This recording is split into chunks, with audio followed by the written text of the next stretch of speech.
that's a great question. So the way that works now, those who are unable to write must actually have an attorney hired to sign the petition. That law changed 5 or 6 years ago. It used to be that whoever had, let's say somebody was a ward of someone else, it used to be legal for that ward to sign on behalf of that person, right? Because they're legally responsible for their well-being and whatnot. That has changed, and now you have to hire an attorney. Oh, wow. Yeah, which is stupid. Yeah. That's because we elect a bunch of attorneys. Well, it's not even that. It's just the thing is they don't want people to sign these forms. They don't want. They're going to throw up every roadblock that they can to boat anchor this process, and that's what they do. So just keep in mind that's some of the tricks to this. The dates must have a month, a day, and a year, including the birth date. Must have a month, day, and year. If it does not have a month, day, and year, they will kick it out. Period. Full stop. It must have. It doesn't have to be in that order per se, but it has to have a month, day, and year, right? So you can do it. And you'll see on this petition people writing in different formats, and that's all fine. And if they complain about having to let them know that we're Republicans and Democrats set it up this way.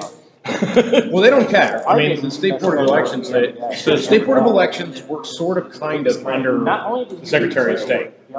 And the reality is the Secretary of State's not really going to care too much about technicalities and whatnot for someone who's trying to run against them. But even then, they didn't used to care about the older stuff in it, right? Like that was a thing.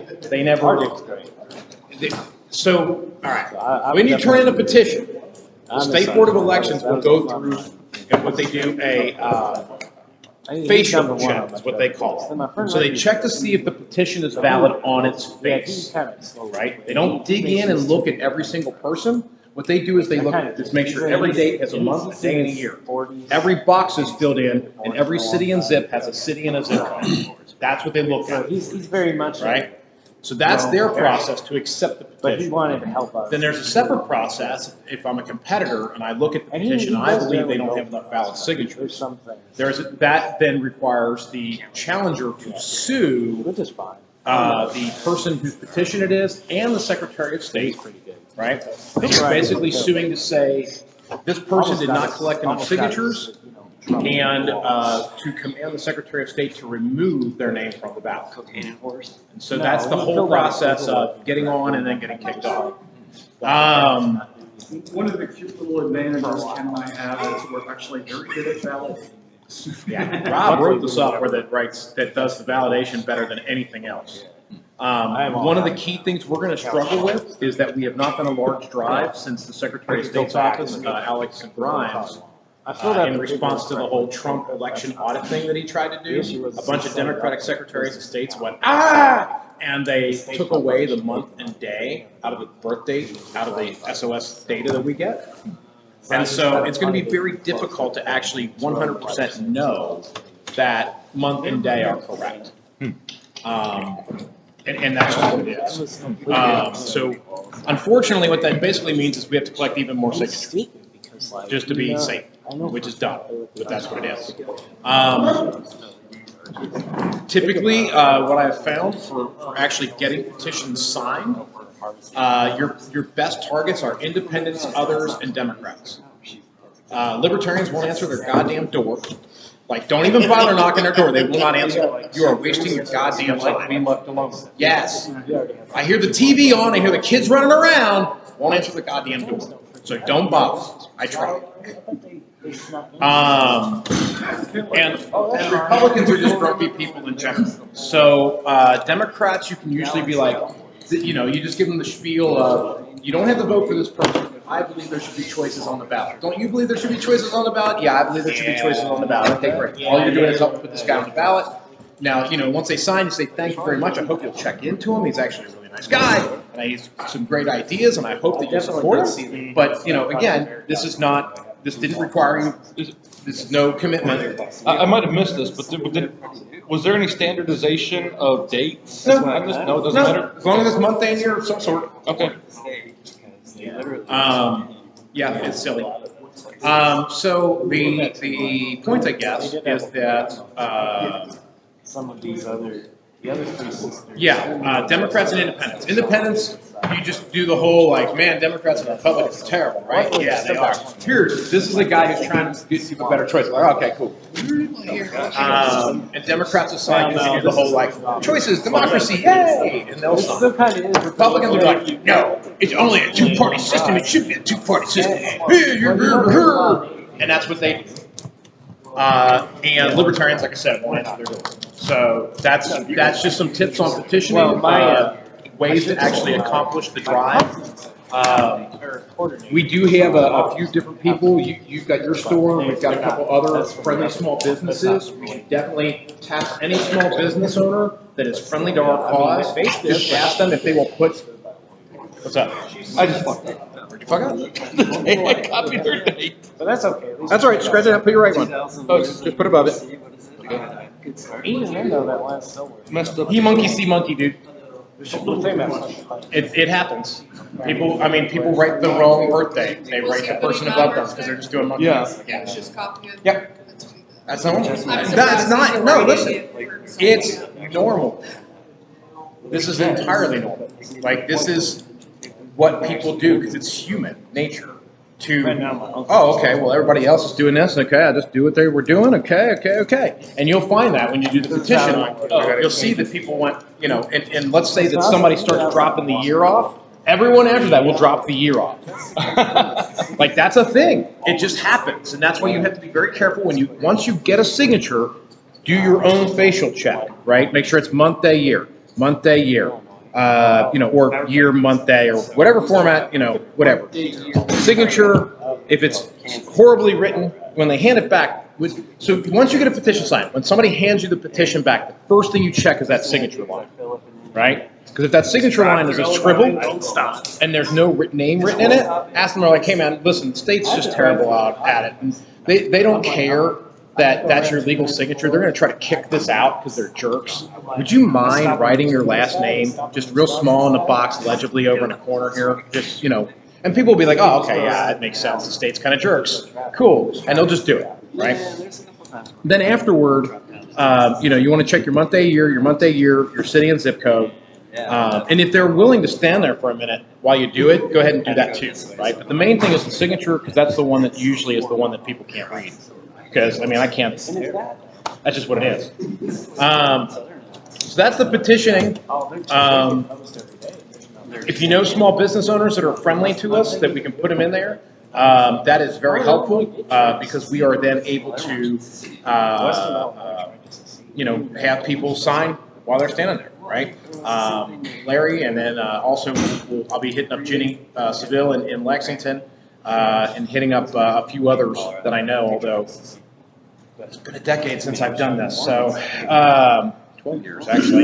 And remember, the difference between the extra pain in the ass to make sure they get it right is the difference between saving us $8 each and wasting your time. That's a big fraction. To the people who sign have to be registered. Yes. They're moving that direction. They have to be registered voters. Yes, the signers must be registered voters in the state of Kentucky, legally able to vote for you on election day. So, in the same way that we mimic our rules on on nominating, right? It's the same concept, and that's why it is that way in our rules, because it mimics state law. It has to be people who are eligible to vote for that person on election day are the only people who are allowed to nominate, because keeping in mind, this is the nomination process in lieu of that darn primary. I love that Republicans especially be like, well, I had to go through a primary. I'm like, oh, damn, you got free advertising. Wow, boy, that was rough. You got free advertising, man. And the address has to be the address at which they're registered to vote. Yes. That is also important. See, we have done this before. So somebody signs it, and then a week later they move. It is the address at which they live at the time. Okay, so. Yes, wherever they're legally registered to vote at the time that they sign. They do not, in the past. Both ways, so they should not put the address that they're going to change their voter registration to the next day. Yeah. Right. It's the address at which they are registered to vote. It is actually, if you wouldn't mind bringing the pot out, it's brewing back there. It should be full and ready to go. It's slow as hell. All right. So that's petitioning. Ken, you have all those written down somewhere as well? We did. I probably ought to rewrite the KB article and put it on the website, and I can do that. We can absolutely write all this back down. I can do like a step-by-step process and show you pictures, and yeah, that's actually a really good idea. And if I don't do that this week, please remind me, because chaos in life. Yeah. Also, we're going to need to know when I need these back to you. I actually have 4 businesses that I will be teaching them how to do these correctly, and I'll be putting them at their places too. Okay. Yeah, that'd be great. I mean, that's. We should get swag at those locations too. Well, yeah, we've got to get swag in that. That was something, by the way, real quick, guys, because this is important. So yesterday, we raised a bunch of money, right? And that's awesome. I've done these drives before. I did find out our deadline has been moved up from the end of August to the beginning of June. It's literally the first Tuesday after the first Monday in June is now the deadline. We may need to sue over that because that's ridiculous. There's no reason for that. They claim it's for the troops. Because otherwise those people, it's too hard to get them people overseas ballots. I'm like, it's August, November, like you can't ship them something in 3 months? Like that's crazy, but okay. All right. So I guess my point in that is we need the longer deadline. We'll get to that. But the other part is the way I do drives, right? I will not spend 1 penny on a drive until I know I have enough money to complete the drive. Because there is no reason to burn a bunch of money to get 80% done and fail. Right. I would sooner return the donations to you guys, and that's what I would, obviously the donations are going to the state party, right? So, but they're for our ballot access. I would strongly object if the state party would not return those funds. And I'm sure all of you would as well, which in turn would be that the state party would get yelled at a lot. Since I'm treasurer, note on that is if you want your money back in case we can't raise enough to do the drive, for the love of God, make sure you know what you're donating it for, because otherwise I'm going to have no mechanism to know. Right. Anything there done are a today, lot of us that even if it doesn't go to where it's supposed to, would prefer it go to the cause. But but that's your choice. That's your right, choice. That's it. Part of being a libertarian. I want choice. Right. And that's the thing. I am not gonna waste your money. That's what it comes down to. I will not waste money because you're right. It's your choice, right? Chances are really good somebody's gonna sign one. Less likely to, you might get 3. They are not going to do 6 petitions. Like that's insanity, right? Because it's like, man, I got a writer's cramp. My pen's running out of ink. I was going to say, I can't. I have trouble getting them to sign credit card receipts after the second. Right. So that's that piece. I'm trying to think of anything else. Yeah. I mean, you're not going to sign it. I'm not going to sign it. I'm looking through everybody's here to make sure it's, it's looking good. So, yep. Oh, by the way, that's one more important thing about petitions. Blue or black. Blue or black ink is the only legal colors.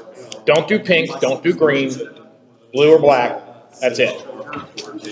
Always carry a blue or black pen. I will attach black pens to every one of the 4. And if you're going to do it in mass, the best places I've found, you can usually get the bulk packs of like Bic pens. And that's a great way to just have pens that are cheap. You can buy the 100 pack of Bic pens for like $10 or something. I don't even know anymore. But, all right, so that's petitioning. Any questions on petitioning? Any questions on petitioning?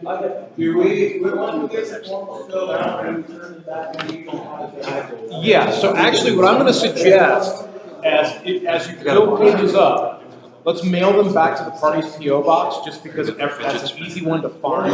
It's at the bottom of our website. It's at the bottom of all of our emails. And for those that don't know, just so you don't have to remember it now, just remember it's at the bottom of our website, LPKY, right? But it's P.O. Box 432, Independence, Kentucky, 41051. But it's Independence. That's why we're there. It's convenient to know when to go to that post office. You bumped to the timer too. Yeah, no, I appreciate that. Yes, yeah.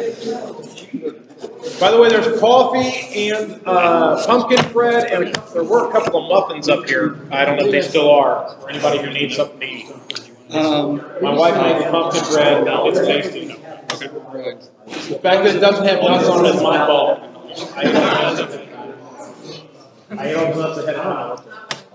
My wife got so mad. She's like, if you're going to eat all the nuts, you have to tell me. I'm like, holy shit, how much brown sugar? They were good. And I didn't eat them all. I know I didn't eat the whole bag. Somebody ate some of it, besides me. Maybe I ate over half the bag. It was a big bag. It's a 5-pound bag. So they just need the last name if it's eligible? Yeah. Usually that's good enough. Okay. Because we can figure out from the date of birth. And so we look at the address, the date of birth, and the last name, and we'll be able to say, oh, okay, 1975, this and this. We can kind of match it all up. Hey, don't tell people how old I am. What's that? Don't tell people how old I am. Hey, 75. Oh, that was somebody else's date, wasn't it? What's that? How many people in Kentucky have an address of 7131 on the birth year of 81? Right. I may be the only one. Right. Damn good chance. So, all right. Any other questions on petitioning? That was a good question. Thank you for that. P.O. Box 432, Independence, Kentucky, is our post P.O. Box. Are we allowed to fold them? Yes, you can absolutely fold them. Obviously, when you mail them, it would actually be better because we have a baby P.O. Box. So send it in a regular, it's letter size. Just send it in a regular envelope. Were you waiting to? And then, Well, actually, we can. I think it's full. I was gonna ask. There's room on the back. Actually, I may get you to hold off on signing Okay. because I'm gonna get a bunch of these and put them in, and we'll. We had We'll another sign the first couple petitioning question. And then Guys, it'll if be the person doesn't want to fill follow out the their link address, on there. don't account. 19. We can. well, can we fill out the address and they sign it? Well, then I should get up and let somebody else sit down. So that's a good question. Legally tenuous. I would personally say that the thing that matters that the individual does is sign it. I would say that, right? Because that's legal intent. And all this other stuff is really just validating that signature, really. However, it'll all come down to what judge we end up in front of while we're being sued. And unfortunately, the judge we end up in front of is Van Tatenhove here in Frankfurt. And unfortunately, he's a McConnell guy. And unfortunately, he has ruled against us twice on things that really should have been a slam dunk for us. And unfortunately, there's a reason he didn't use the word if in any of that. Right. Yes, that is correct. So the point of this is that you really have to have the person fill all of it out. I do think there's an ADA lawsuit waiting to happen because of that. And if you know someone, if you find someone who's willing, that actually is disabled, and that goes back to the question earlier about goes back to your question about the people who are actually incapable of writing. I think that there's an ADA or a First Amendment lawsuit or some combination therein on the restrictions they have on people who have difficulty writing. Okay. Because the point of a petition is to show intent that these people want this choice on the ballot, right? It's not about just useless paperwork and killing a rainforest worth of trees. I mean, it is. No, the secret behind it is that that's what it is. But from a legal perspective, it's not about killing a rainforest. It's about, oh, well, we got to prove that this person, there's some support out there. And it doesn't matter that we have 15,000 plus registered libertarians who have already signed their name to a legal form and associated themselves with us on that legal form when they did not have to. And in the past, we weren't even explicitly listed, and you had to write the word libertarian on it. And it's like, that's not good enough? Okay. That was one of the lawsuits we should have easily won and we lost, which is infuriating. Because if you have 5,000 people at the time we had 10,000 people who had signed voter reg form and wrote the word libertarian on them because they didn't have electronic voting or electronic registration. Yes. So anyway, long story short is you really do have to get everybody to fill the whole thing out, and we should absolutely, if you find someone who is incapable of doing it and is mad enough about it, that they're willing to file a lawsuit, I'm quite sure we can find an attorney to file a First Amendment and ADA combined lawsuit. And if they happen to be of a minority status, in other words, not a white dude, that would also be even more beneficial, because then we can bring civil rights into it as well and just drop the elbow from the top ropes on that. Yeah. All right, so here we go. County parties, right? So we've talked a lot about county parties, and the emphasis has been trying to push things down to the county parties. What I've heard in feedback is the county parties don't even necessarily understand what they're there to do. So I wanted to start there. What is it that a county party is supposed to do? Why do they exist? Why are they important?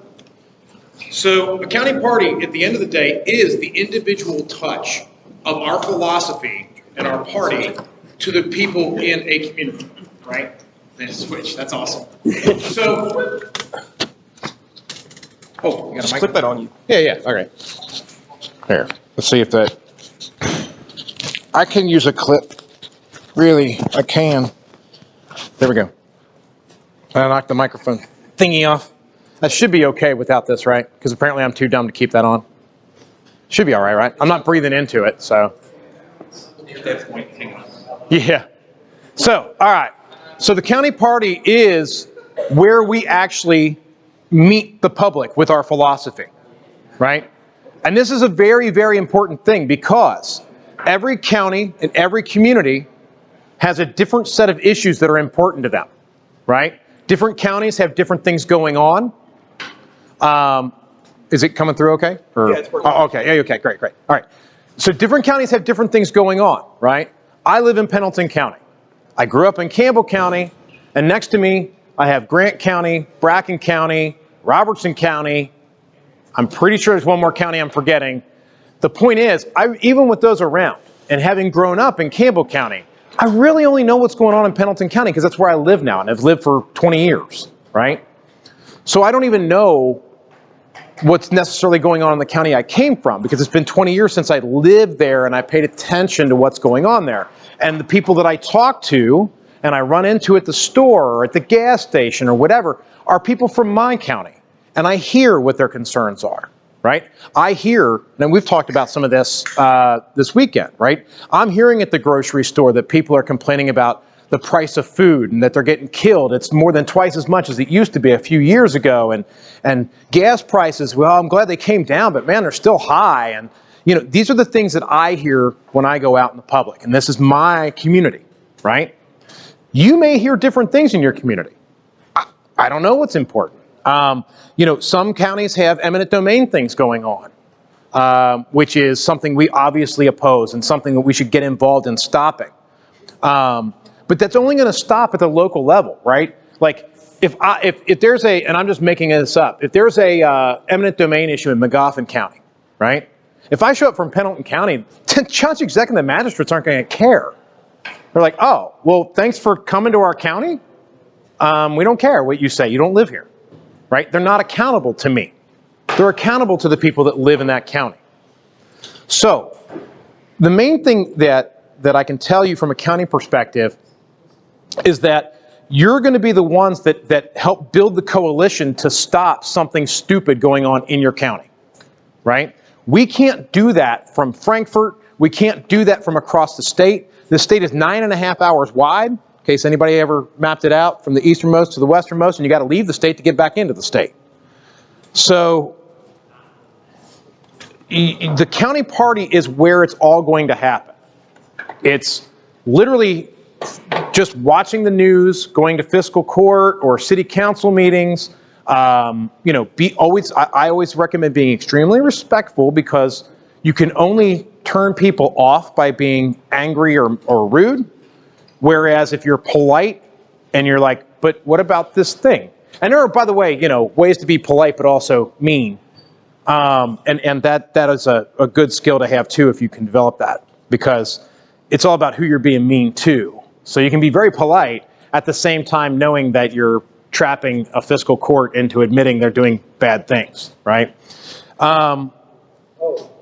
Yes. I have an example on those lines, and it ties into your thing about going to other counties. Yes. You can use being from another county in a snotty, sarcastic way to make a point by showing up at a neighboring county and saying, hey, I think you guys should pass the smoking ban because I want our bars and restaurants to get all business that you're excluded. He did that. He actually did that. As I walked away from the podium, one of the commissioners leaned forward and said, yeah. So the point is that. Yes. So the point, I guess, is that I don't know what's going on in your county. I can't know, right? Because I don't live there. I don't get the weekly paper. I have no idea, because every county has a weekly paper, I think, still. You know, typos and bad grammar and all. It's a thing. It's Kentucky. We love this place. But I guess the point is that that's where you can act where we can't, right? Because we don't know what's going on in your county. So that's the reason why, right? Because we're going to try to stop people from using eminent domain to take people's houses or force them to have a high pressure gas pipeline in their backyard or whatever, right? We believe in property rights, and you can't tell me what I can and can't do with my stuff, and you can't take my stuff away and sell it to somebody for $1 because it increases the tax base, and you can't put some dangerous pipeline in my yard too close to my house because it serves some global community, you know, national good. It's like, no, you can't penalize me for some perceived good. And that is what I see most often happening at the county level, is that they are willing to run people over to get something done. Usually, if you guys aren't familiar with how Kentucky politics works, usually there is an establishment in the county. The judge exec, the sheriff, or both are usually in on it. There's usually a law firm or at least an attorney of one or two attorneys that'll be involved. Oftentimes it's the county attorney, but not always. And then there'll be some large corporation or some moneyed interest, sometimes two, that are funding the political machine behind it. And so what will end up happening, and I've seen this many times, where the judge exec or the fiscal court will intentionally push things that then indirectly, or sometimes directly, but usually indirectly, financially benefit the power money people in the county. And then those people turn around and feed the money back into their campaigns, either directly or indirectly through, you know, their employees or whatever. And then the attorney's job is to keep it all legal and make sure that they're not crossing the lines of where this has gone too far, right? And that's literally the machine that I've seen in many counties across the state. When I've traveled, when I've talked to people, about what's going on in their counties, that's what's going on. So be on the lookout for that. Look for the establishment machine. Find out where the money's coming from. Find out who's actually basically on it. It's not that they're on the payroll. It's just that they get rewarded with donations for their campaigns if they do the things that the moneyed interests want. So be on the lookout for that. But yeah, other than that, it's really all about outreach and these issues that we fight, right? We're fighting eminent domain, or we're fighting some new tax. One of my favorite targets is the library boards, because they're unelected and they have the power to raise your taxes, which is, you know, I don't know, we like fought a war or something over taxation without representation a couple hundred years ago, but apparently it's okay now. The point, I guess, is that there are plenty of issues in communities. One thing you could also watch for, that libertarians like to look for, is any taxing entity that is passing a tax rate increase that will cause them to bring in more than 4% revenue than the year prior on existing properties that were there last year and are here this year. If the rate that they adopt causes them to bring in more revenue, greater than 4% of what they brought in last year, then you can do a recall petition to stop it and force it to the ballot. I've done those before. That's fun. And people amazingly will sign those. As hard as it will be to get people to sign the candidate petitions, when you're like, yeah, we're getting a petition to stop the state or the county, the county from raising this tax. And they're like, that's all I need to hear. That's all they need to hear. They don't want to know anything about it. They don't just sign this petition. We're going to try to stop the county from raising this tax. Done. It's the easiest petition ever. And it actually takes more signatures. Actually, it took, I think it was about 5,000 in Campbell County. And it was just in one county, right? We had it done in like a week and a half, 2 weeks. Like we busted it out. Yes? Did you cover the I rent so I don't care response that you get? No, but I mean, the thing is that, so it depends on which taxes they're looking to increase, but certainly. We've heard that a lot in Campbell County, and we just started replying, you think your landlord's not going to raise your rent for it? Right. I mean, that's the obvious. So, and so I guess the point is that these are the things that we've done. I mean, we've done this work, right? We've stopped eminent domain. We've stopped tax increases. I think my favorite one, actually, that wasn't even us. That was my dad and his crew. Forced, and they basically threatened the petition. And what they have found, by the way, the recall petition, because it requires such a higher percentage of people in the county to sign to get it done, it increases awareness of the issue. And it instantly turns everyone against the tax. Even if the taxing entity really thinks they have some justification. No, we really need a 7th library in the county. In this case, it was actually a 5th, I think it was, or a 4th. It's 90,000 people. Nobody goes to the library anymore except to go rent DVDs for free. Anyway, the point is that they were trying to raise the tax 27% in one shot.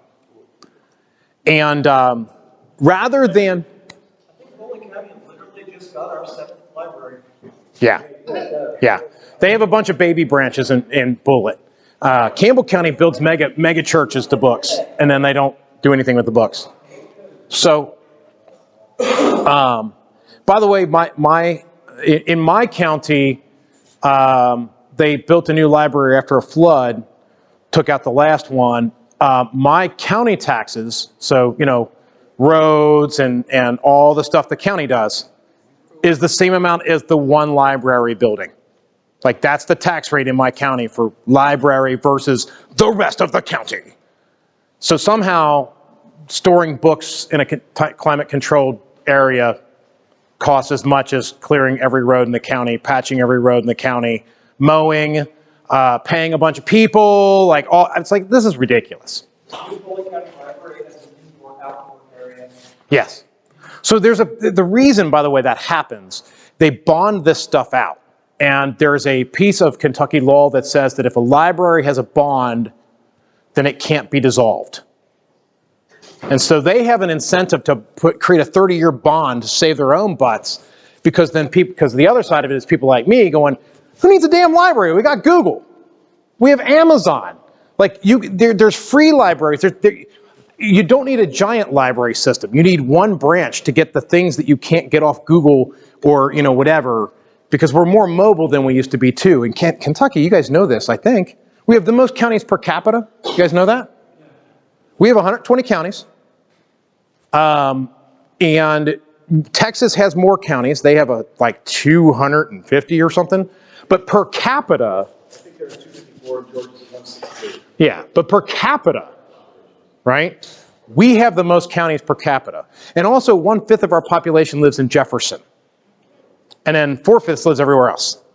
So it's really not difficult to go anywhere in your county because it's small, right, compared to other states.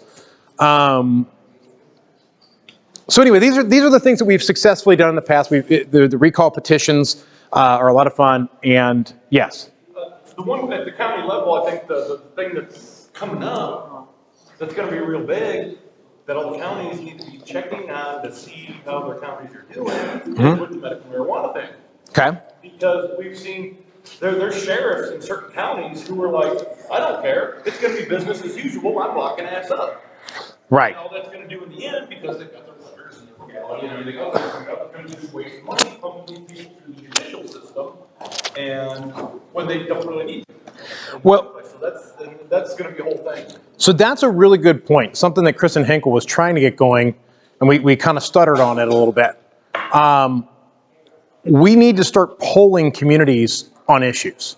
Like, there are some issues that don't get talked about, right? So, for instance, marijuana is a great one. You go to the grocery store, people aren't talking about weed, right? But there are people in my life that are boomers that, used to be like, oh yeah, drug war, good. And they're just now like, marijuana is really not that dangerous. We spend a lot of money busting people for marijuana and screwing at it. That's a lot of money. Why? Why are we doing that?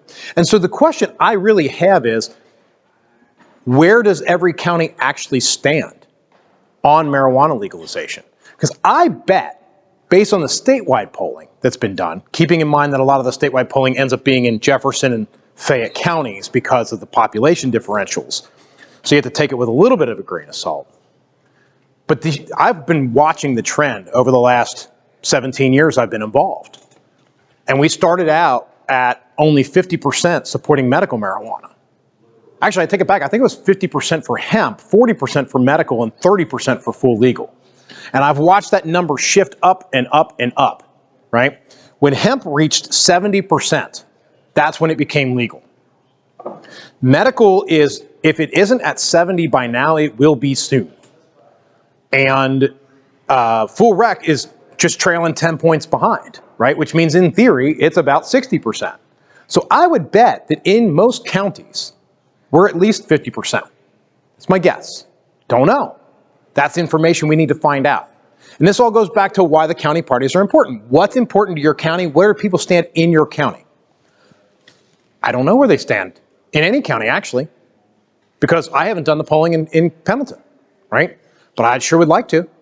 And we have the resources. We have the connections through our, that's why we're a party, right? Political parties exist to organize like-minded people to be more effective. We have people in other parts of the party. In Ohio, for instance, Michael Sweeney does polling. He can do the robo-polling. Very cheap. Cheaper than I ever could, which is great.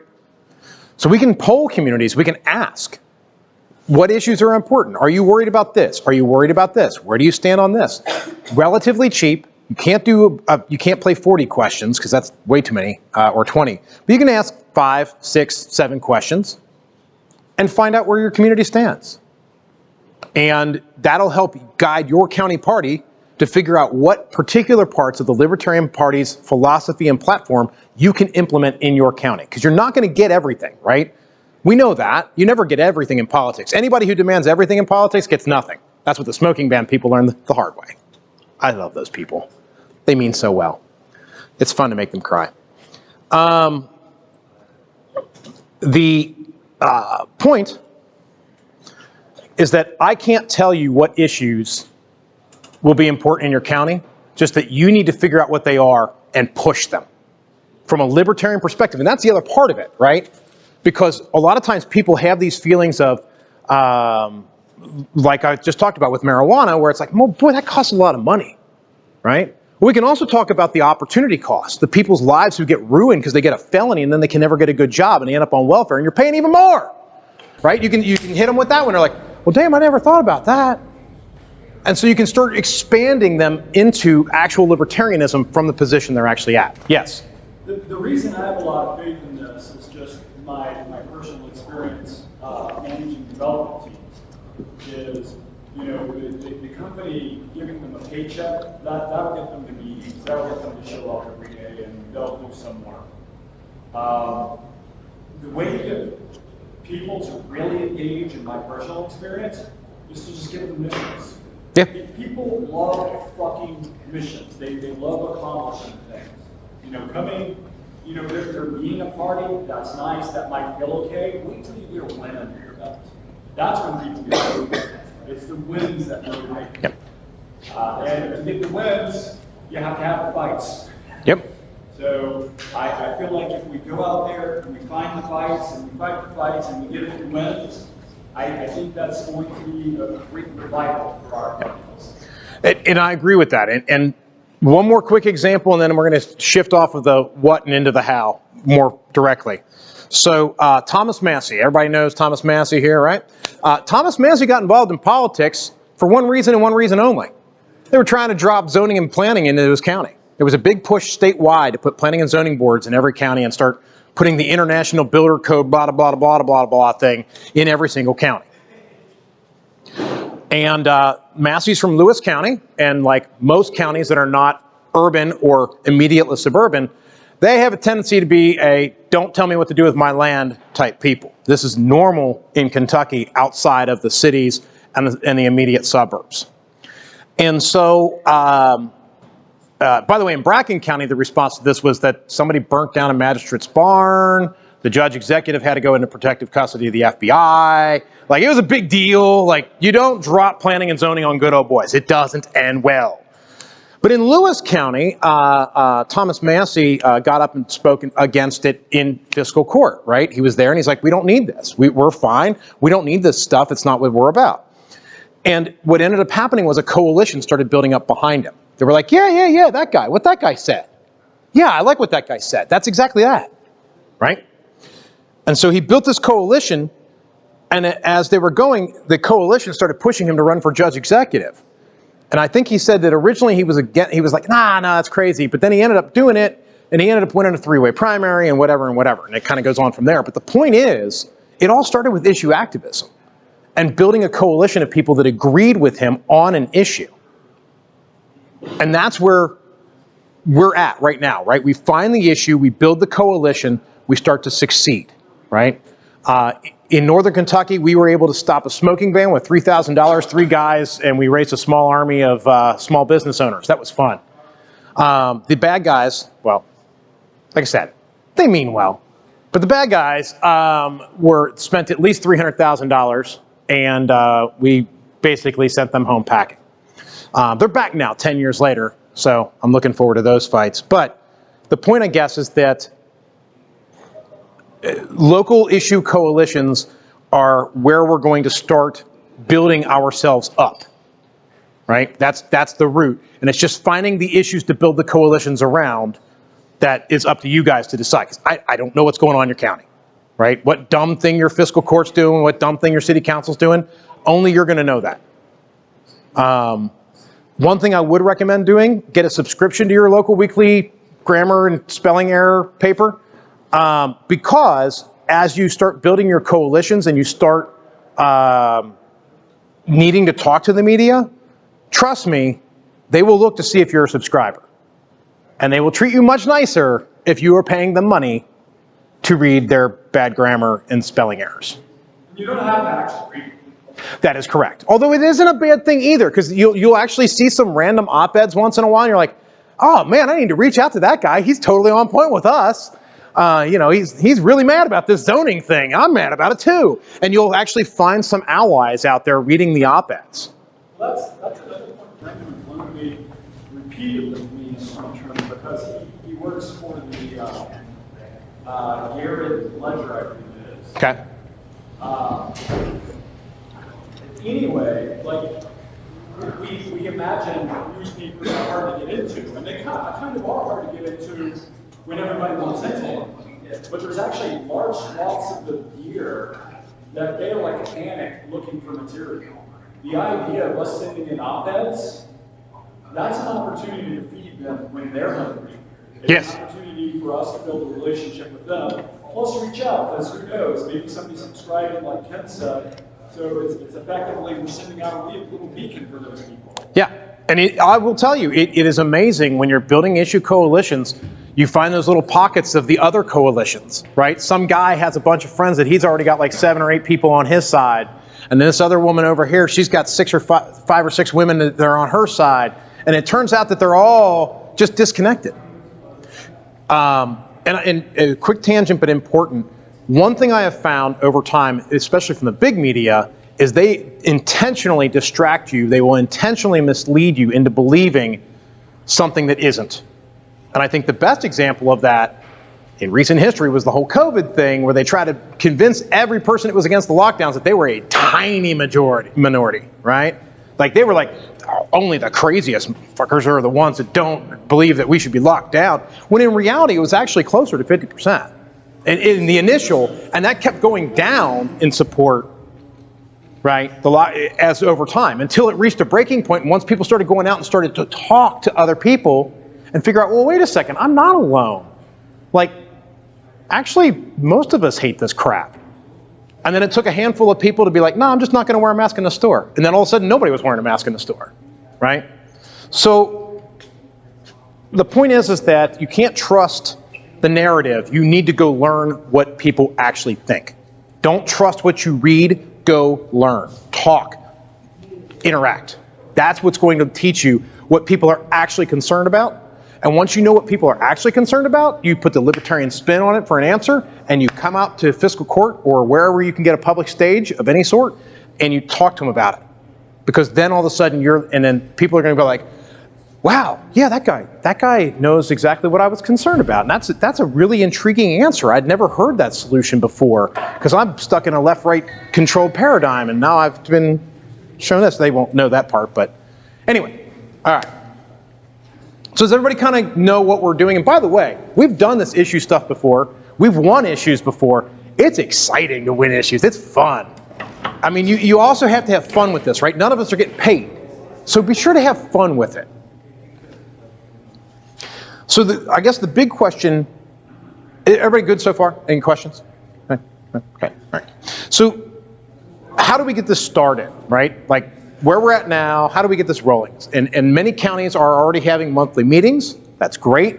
Setting up the cadence of we will get together on the X day of X, of the week, the X day of the week in every month is good practice, because it gets everybody used to thinking, oh, it's the second Tuesday. It's LPKY day, right? So you've got a day set aside to do the things. And obviously, the social aspect has to remain a part of it, because you have to have fun. We're not getting paid, right? So there has to be some fun involved in it. The way I like to do it, I like to have business first and social second. And the reason for that is that people that don't want to be involved in the business can still come to the social, right? But the people who want to do business or need to do business also want to go to the social. I have found that doing business after the social tends to lead to board members that are drunk in the meeting. And that does not end well. You don't get a lot of business done when you're woo. So the other side of that is, or the other part of that is that I like to have the business before, because inevitably the business runs over, because that's just how that, libertarian time. We start late, we end late. So people start showing up for the social, and if you're savvy about it, you save the last couple of items of business to be like, hey, here's some stuff going on where we're looking for volunteers to go to the fiscal court meeting or go to the city council meeting. This is business, right? But really it's a call out, and you've organized your business in a way that as the people are showing up for the social, those are the same people you actually need to do the thing, right? And you try to get people excited about, oh yeah, we have a real opportunity to stop this tax increase if we can just get a handful of people to show up. And then like the handful of people who got there on time for the social are like, hey, actually that sounds like a good idea. I'd like to stop a tax increase. And all of a sudden you've got ready-bake volunteers, right, ready to go. But the one thing I think we are missing from the county parties at this point is a calendar of events. So one thing I like to do, and I built one for Kentucky's, the state party, and it doesn't have to be real fancy. I literally have a Google Doc that is month, year, and it's the things that happen in each month of the year, right? Based on what's happening that year. So for instance, this month was convention, pay rent, what was it? There were a couple other things. And that's why I have it in a Google Doc, because I don't even remember. And I wrote the thing. So, but you fill it in. So for a county party, me personally, I recommend you start with, when is the county fair, right? Also, when are the parades in the county, right? Some counties have a parade for both 4th and Memorial. Some counties only have Memorial. Some counties only have 4th, right? I don't know what you're doing in your county. That's your county. I can't know that. if you have a county fair and they allow, even if they don't allow political booths, because some county fairs don't allow political booths, every county fair I've ever been to anyway has a locals day. Everybody familiar with the concept locals day? Where like it's just like this unwritten rule in the county that all the locals come out on this day because that's the day we all come out. I don't know why, but it's a thing. And so that's a really important one, especially for people like Rob and I, right? When we're trying to put together a schedule of events and things that we're trying to do, right? Any political thing, we'd like to be there on locals day. Because that's when you actually reach the people of the community and not just some rando people that are just there because there's a fair going on. Also, it sends this signal that, and even though we're not, it sends the signal that somehow we're tied to the community because we're there on locals day. Well, how did that? Oh, okay. Right? So these are important things that when we run campaigns, we need that kind of information. When we're not running campaigns, right, you still want to be seen at locals day. And if we can get a booth at the county fair for a reasonable amount of money, I recommend doing that because it shows that we're part of the community, right? We're there. Now, different fairs cost different amounts of money. My big fair in my county doesn't allow political booths. Sad. There are ways around that, where, you know, politicians show up way overdressed and then they have an entourage of people in campaign t-shirts surrounding them, making it very obvious who this person is, but there's definitely no campaigning going on. Just happens to be a group of 15 people all wearing some campaign shirt and some dude in a suit at a county fair. That's really weird, but you know. So it wouldn't be a suit, by the way. You don't dress that high. So the trick, by the way, in running for office, you always dress one notch above what would normally be acceptable or normal at the fair. So if you go to a county fair and the normal would be jeans and a t-shirt, then you do jeans, a button-up, right? Or you could do, if it's something where some people will be wearing jeans and a button-up, you do slacks and a button-up, right? Like, you just do one notch above so you actually stand out as like, oh, well, that guy's, you know, it's something psychological about the way people dress gets people thinking, oh, that's somebody important, right? This is how the normies think. So, but that's, I think, the biggest thing. If you can find out the parade timings, and I saw, they're back there, of course, talking. But the Henry County guys just did a parade, right? That's awesome. You know, we do parades, we do the fair booths, we start to be seen in the community. We start showing up at these fiscal court meetings. Here's a real fun one. I went to Pendleton County Fiscal Court just one time, just popped in, sat there through the meeting. And they were like, can we help you with something? I'm like, no, I'm just here to watch. And they're like, are you sure? Like, you here for a reason? I'm like, no, I'm just here to watch. They are literally not used to having visitors at fiscal court meetings in most places. Like, it's crazy. Like, they were like freaked out that I was even there to watch the meeting. It's hilarious. And I still laugh about that thinking about it because they were just so nervous and so awkward. They're like, but why are you here? And I'm like, I live in Pendleton County. I've lived here for a decade. I just figured I'd see what's going on at the county government. And they're like, do you need something? And I'm like, no, I'm just here to see what's going on. And so that's a lot of fun too. Go ahead, yeah. So like my county's biggest problem, our fiscal court, it's at 1:30 on Wednesdays. It has, anybody had, is that normal? Is that I'm sure it's legal, probably is, but. What's that? Like the date of the time, it's at Wednesday at 1:30. That's when our fiscal court is. Unfortunately, it is legal for them to set the times. Yeah. At least I can go to work later. It's like right in the middle. It's too late for me to call lunch, and it's too early for me to quit for the day. It's like, right. You can't do that. Yeah, unfortunately, it is completely legal for them to, as long as it's properly noticed, it is completely legal to set it for whatever time they want. I'm just going to ask them to make more coffee. Hey guys, can you make more coffee for me? Yes. We're out. Awesome. Thank you. The answer to more coffee is yes. Always yes. So, but the calendar of events, you'll be shocked if you just put, like I said, a Word doc together with just a month and a year, right?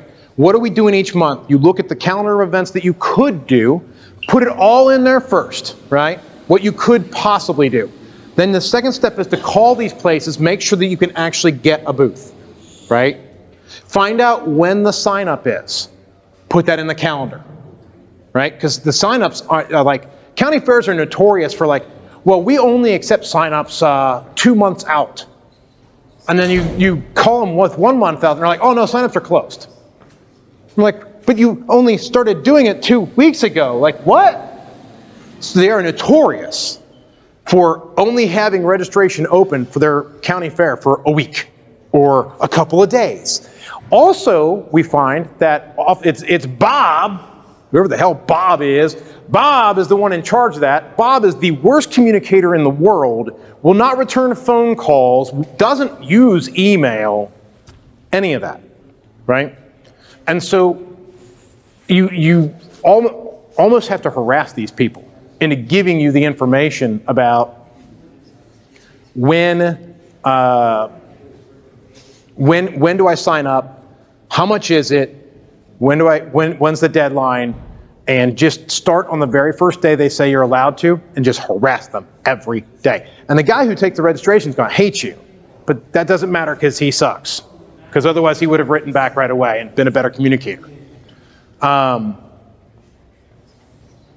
We have seen in some counties where if the machine, and I haven't seen this in a while, but it used to be there'd be a, if the machine was Democratic or Republican Party specific, which is not always, but oftentimes it used to be, that somehow only the Democrats would manage to get a booth, or only the Republicans would manage to get a booth. And they'd be like, oh, I don't know how that happened.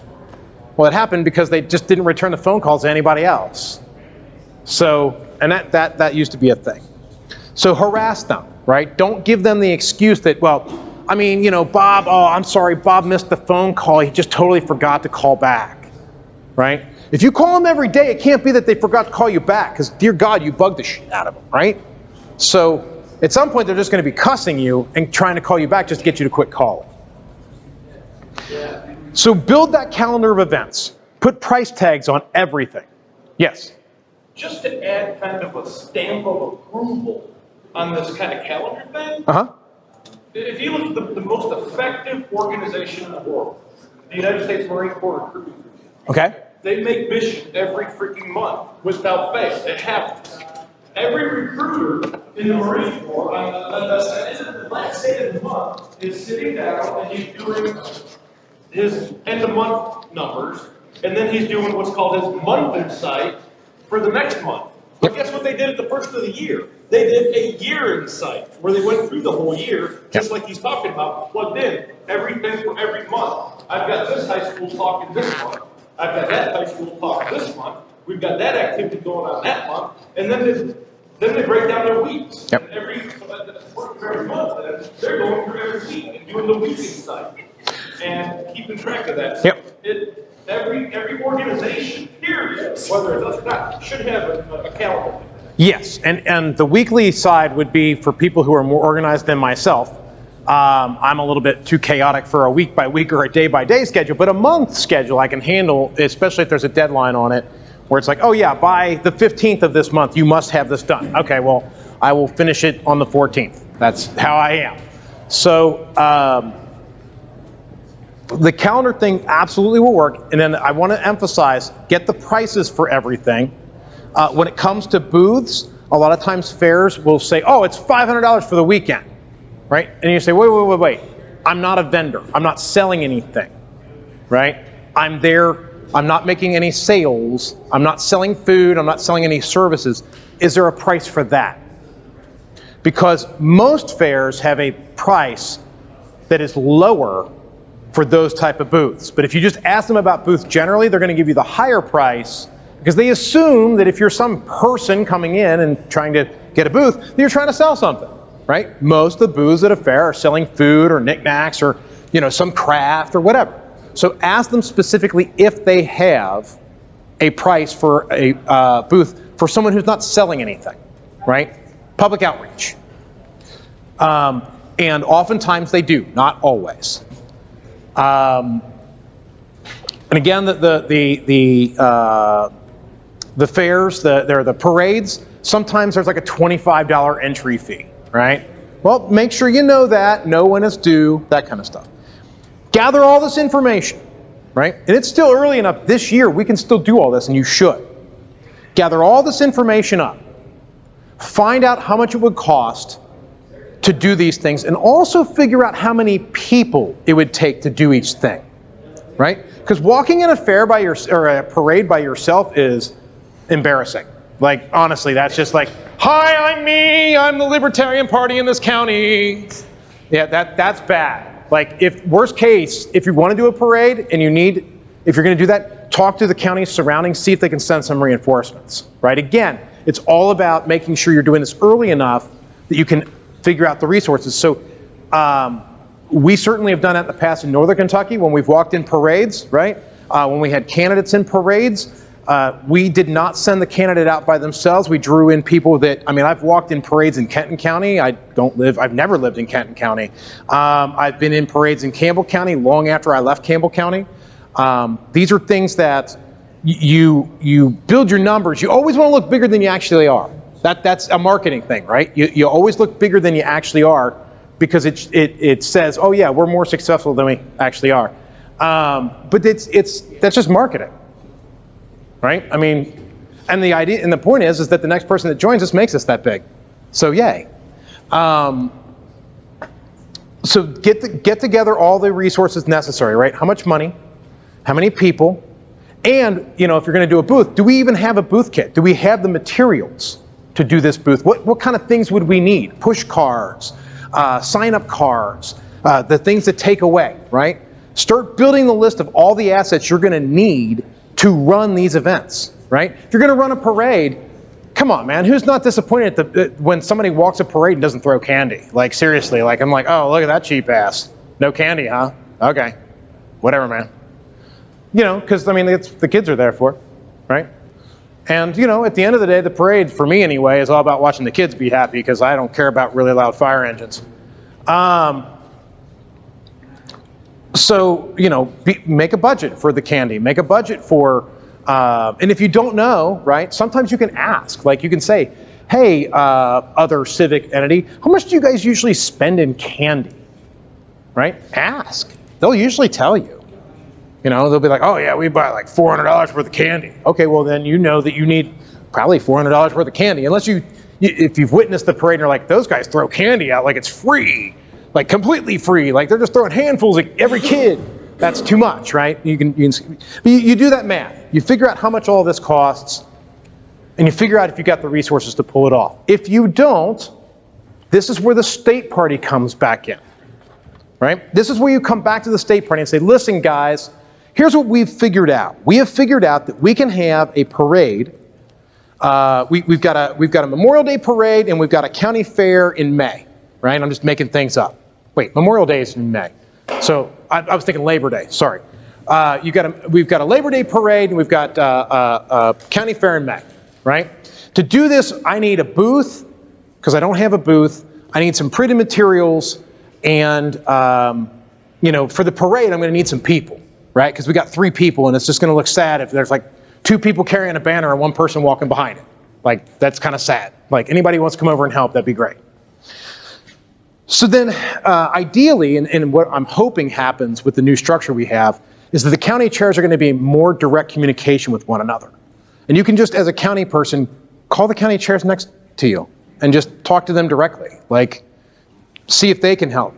But go to the state party, because the state party does have money and there's still stuff coming in, and that's the reason the state party is there, is to help these counties grow, right? Help all the county parties grow.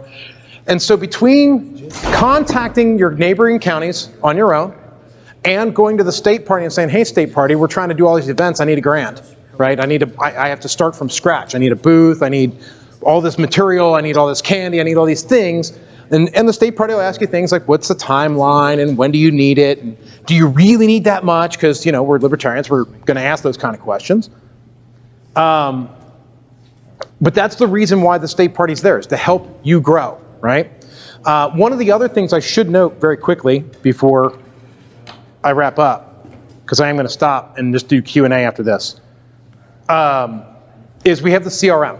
Now the CRM, I will tell you right now, has not been updated in over 2 years. That is actually my personal fault. Because I've been doing these for national, and the process is brutal. It is extremely time consuming. Each one currently takes me about 8 hours per state. We have 31 states in the system. And if I did all of the ones, because some of the states get them monthly, we get it twice a year. Some states get it every month. I would literally have nothing, like if they paid me full time to do that, maybe I could, like maybe. But it's like a lot of time. And so we have a guy writing a new process right now. He's working it right now to be able to import data. In the past, we've been able to cheat that process, but Nationals run a little low on cash. So the last time we cheated the process was January of 21. And we did it as one big import. That's a big, long story. But that's basically where our data is updated through, is January of 21. That's where we're at right now. So some of the data is dated. Some of the information's not good. That said, all of those people that were in the system at one time either were registered Libertarian or they signed up at a county fair or something for more information from us. That's how they got in there. So if you get into the CRM, and if you don't have access yet, we're going to sort that all out. Oh, that reminds me, all the county people, I need to get all the leadership people into email too. Yes. We technically, I think we wrote into the rules that board, the board of county chairs. Yes. Have to meet within 24 hours to close the convention. Did we? I think we did. So, oh, wow. If you're a county chair or a vice chair here, we have to have a meeting to schedule a meeting to actually do the thing. Oh, I didn't know. I put a 24-hour timer on that. I thought I put a 7-day. Oh, well. Guess you did 24 hours this time and fixed 7 day later. Right. Yeah. So, all right. So I guess the point is, what was my last point here? Was it CRM? Yes, thank you. Geez, we need to make sure that everybody who is at an elected and has a title in the party has signed the NDA, which you can go out to my.lp.org/new-user, and that is the link to get the NDA, sign up. Once you've got that, the state IT director, who doesn't exist right now, but I am the executive director again temporarily. Randall put me back. Yes? Is that state-based or I signed one in Arizona? Does that cover me here? It would technically cover you, but your user doesn't exist in Kentucky. Let me think about that. But you've signed it, you said? We can just swing you over. I can take care of that. I have the power. Yes, I can swing you over. So yes, but the main thing is get the NDA signed. We get you assigned at the proper level. You'll have a list of people to be able to contact. Most of the cell phone numbers are going to be good. Most of the landlines are going to be bad. But also some of the things that are labeled landline are actually cell phones. Sometimes things that are cell phones are actually labeled landline. So part of this exercise is trying to reach out to people. And when data is bad, mark it as bad. Right? Help us clean, because that's the thing. As data gets used, it gets better. So we need everybody to help so that the next time you do a call around, you're not calling the same dead phone numbers. Contact these folks, right? Because it's very possible that they've just been waiting for somebody to read. Most of the 15,000 registered libertarians in the state have never heard from us. Or, in the 4th district, they got a postcard from you in 2019 saying, hey, don't forget to vote. That was it. Right? Hey, yes. The answer to that question is always yes. More coffee, yes. Always. Oh, you know what? Let's not do it on this table. Let's do it on this table. There are petitions on that table. I don't like coffee near petitions.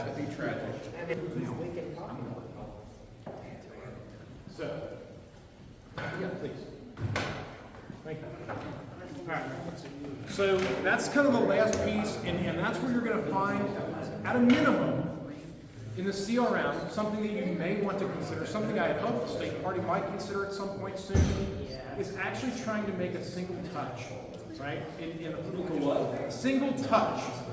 Reach out and touch them.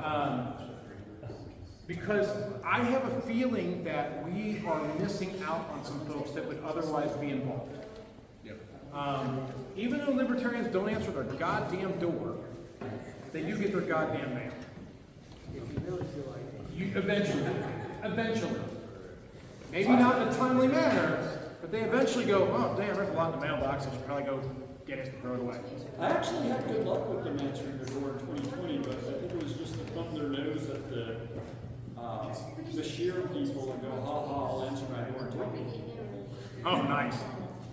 Yeah, because in this past year, we were trying to door knock for Lex Hannon to get him on the ballot to collect signatures, and no libertarian answered the door. Dustin Nana warned me that would occur. He was correct. I know, no one does. Well, you know what? Rob, did you say in 2020 people were answering the door? Yeah.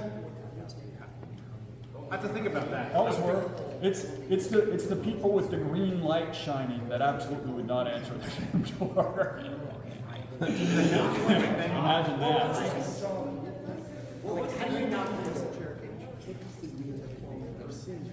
That was the Bashir. What's the green light for? Like go away, pandemic? No, we love Andy Bashir light. It had something to do with Andy Bashir. Yeah, they wouldn't answer the damn door. Or if they did, they were very frightened to see me. Really weird. The Trumpers went fine for me. Yeah. The Libertarians went fine for me. Every now and then I had a little trouble with the Republican, but the Democrats were the ones that were mostly difficult for me to talk to. If it went well with a Democrat, it was an old school Democrat. So I'm going to wrap up here real fast, and then any Q&A or whatever, right? So what I've given you, a list of things that you can do, right? Fiscal court meetings, city council meetings, calling people in the CRM, reaching out and trying to learn more information about the county at large, setting up a schedule of events, right? Of these things, I would say the schedule of events is probably the first thing you want to do, just because you can do that once and then keep adding more stuff as you learn more into the calendar. But otherwise, it's really up to you guys, right? Because we're volunteers. I'm not going to tell you, you must go to fiscal court meetings, because I don't go to fiscal court meetings. They're boring. Oh my God, are they boring? We are passing a resolution to thank Bob Smith for his 35 years of dedication to the county blah, blah, blah, blah, blah board. Okay, great. Thank you.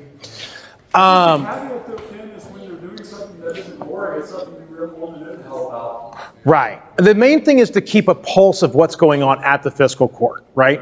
Watch the noticed meetings, watch the motions that are being made. You keep an eye on these things. But like I said, I'm not going to tell you that you have to go to a fiscal court meeting or a city council meeting. You'll know when it's time if you're paying attention. I'm not saying what you have to do, right? I'm not saying what events you have to do. You're going to know better than I am what events actually attract people in your county, right? The Pendleton County Fair is the saddest fair you've ever been to. It's like 7 booths and like the 4-H club. It's sad. The Wool Festival, on the other hand, is giant and strictly forbids any political booths. So the point, I guess, is that you are going to be the best judge of what events you can and can't do and how to do them. You're going to be the best judge of what is going to be the most effective in your county. It's something for you and your committee to consider. If you are currently a lone gunman in your county, if you don't have a county board yet, figure out some way to find a person. Focus on building your team. You got to get to the initial build, and then you decide amongst that little crew what's important and where you think you can get the next group in, right? It's all about building a coalition, building your group, becoming a louder voice. Once you get that going, right, after a few years, and it is my hope where this all leads. We are a political party, right? We are the Libertarian Party. In the end, our goal is to put butts in elected seats. But that's only going to happen when people know who we are. We start getting some brand recognition like the D's and the R's do automatically, right? Where it's like, well, I'm a Democrat, just vote. And we, especially in a state where we have the goddamn straight party ticket button. Horrid. That thing is terrible. We are going to have to build name recognition to the point that we are able to actually not just run for office, but successfully defeat the straight party ticket button. And that is what we will have to do. But in the meantime, that's the point, I guess, is that's our goal, right? Is to get people elected, whether it's as magistrates, city councils, judge exec eventually. That is within our reach. We know this is within our reach. We have people elected today to magistrates, can't speak anymore. And we have people elected to city councils here in Kentucky, right? We have people in other places around the country elected to county and local government. We have a couple of mayors. We actually had a mayor here in Kentucky. I can't remember the name of the city, though. It's some little burb of Louisville that's still a pocket. The point being that we know we can win these races, and when we win these races, what we have seen is that we are able to actually prevent anti-liberty things from happening, and even sometimes, especially if we get a second person on that board, start promoting pro-liberty things, right? Because there's a difference there, right? Everybody understands. There's defense and there's offense. And the first thing you got to do is defense, because we are losing every day. Our rights go away every single day. So we start playing defense first, then we build our team, and we start playing offense. That is the goal, and that's why we do this. Because in the end, what do we want? We want more liberty. Well, we got to stop our liberty from being taken first, then we got to start building the other way. So, what's that? Yes. I want to make one statement. When I was elected chair of Campbell County, I thought, let me pull this 2022 election and see what the ballot actually looks like. In every city in Campbell County, which is not small, it's a suburb of Cincinnati, if you guys are familiar. I am. Every city, I think 12, 13, I don't know. I think there's 17 in Campbell. 17. 2 people who were on the ballot for city council were not elected. Basically, if you were on the ballot, you run, you win. Right. So I think everybody in this room could get on the city council ballot and win. And that would make us probably one of the states outside of Pennsylvania with the most elected libertarians. Yeah. If everyone in this room just ran for city council. So yeah. That's a, if you live in a city. if you do live in the city. So that's number one. Number two, can you walk me through the process? Let's say somebody saw Tucker Carlson's show and the Rage Against the War Machine rally that's happening today. They decide, wow, the Libertarian Party's setting this up, I really like this. They go to lp.org today and sign up and put in their information. Yes. How does that trickle to a county chair in Kentucky? That's a little more. So that will end up being that whole process. Yeah, so that when people sign up at lp.org, right, it automatically goes into the CRM. The CRM, when somebody enters their information, it says, oh, it's that state, it geocodes it, right? It says, oh, that's the address, it's that state, and it's that county, right? So immediately it puts it into the states group, and then within the states group, you as a county chair or county board member can then log in, and it actually only shows you your county stuff, right? So we're trying to prevent the needle in the haystack effect of, here's this massive list of people. We narrow it down to who is relevant to you. We could build a report, I don't know that we have one, but we could build a report that shows recent signups. I think they have one for national, but I don't think they have one at the state or county level. And we could certainly do that. We can run a report and show it in order who has signed up most recently, right? So it's instant? Yes, it's instant. Okay. Yes, that was one of the goals of the CRM project. Our voter data. Oh, okay. So the voter registration data has not been updated since 2021, and because that's another feed, right? So the CRM, the goal of the CRM is it's the master of all the information. Anything relevant ends up there.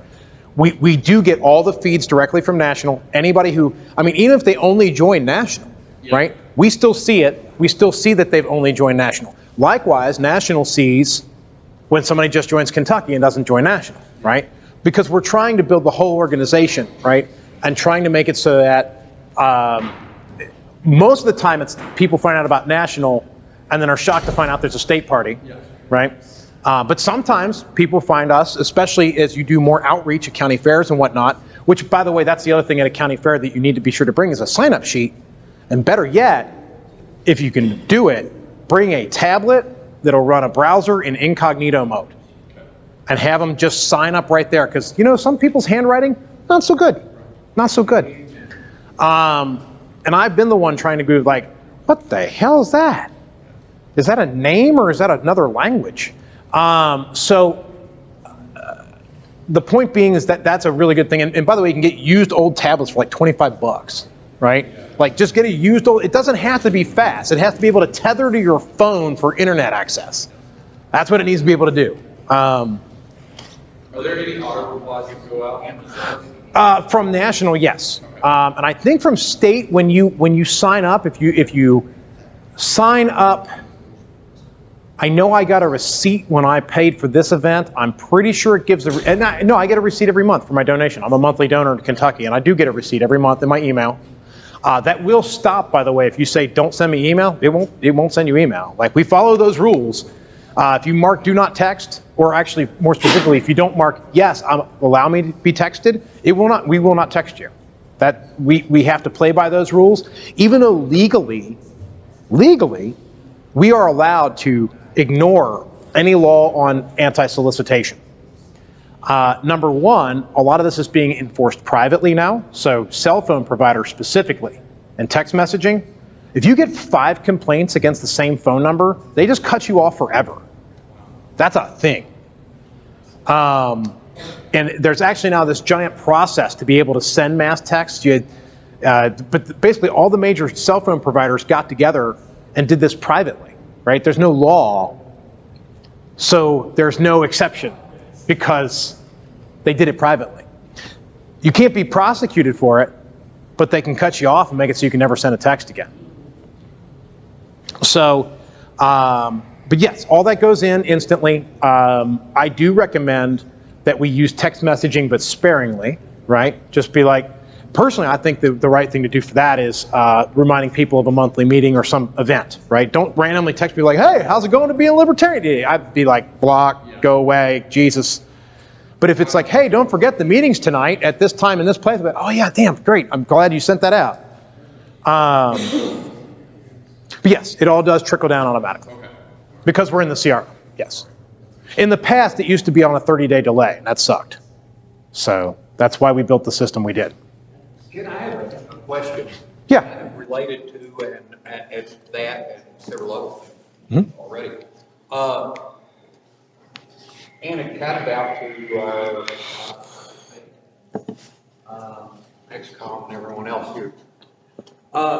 Do we have, or is it a possibility to, in the near future, get something together, some resources for those of us wanting to run for office on our county level or within the state level, that gives some real basic, we don't need the long drawn out process, we need steps. We need to know, you have to file, you're going to have to file with this time. Okay. Step by step. Because quite literally, my own situation,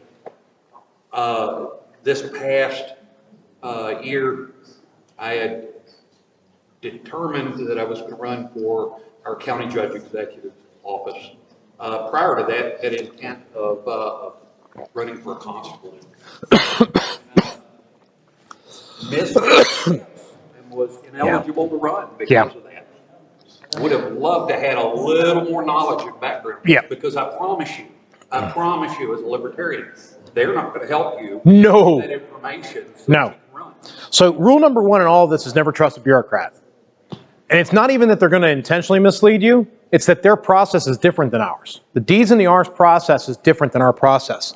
I've actually fought with county clerks over this before where they're like, no, the filing deadline was this day in January. I'm like, no. I'm not a Democrat or Republican. Well, that's the filing deadline. I'm like, no, here is the law. And I send them a copy of the law. I send them copies of stuff from the Secretary of State's office. I mean, I've had to argue with county clerks before over this stuff.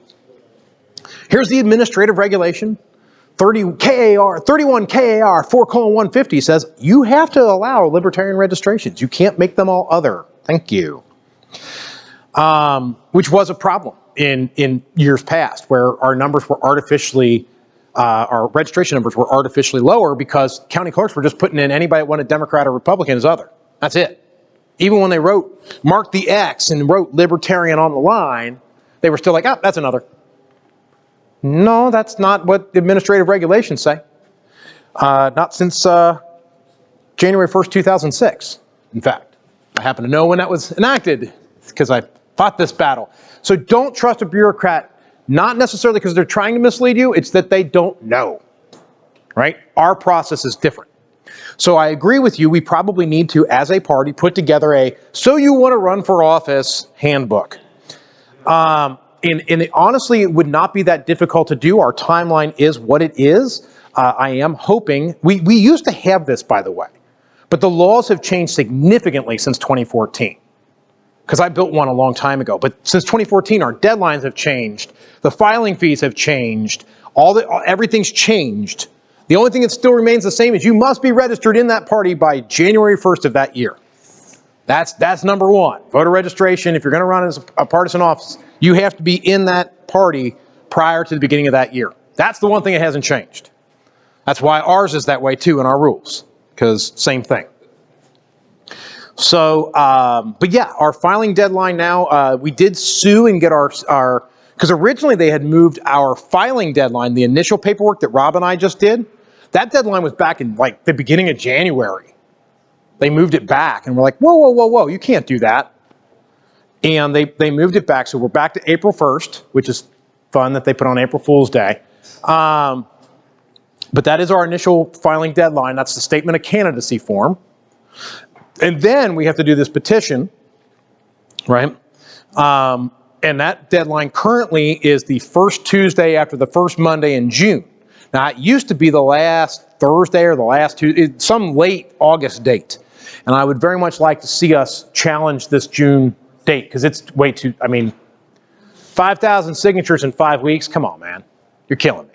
That's nuts. So, as someone else noted, maybe there is an issue with waiting to the end of August to get the ballot, to get the ballots prepped.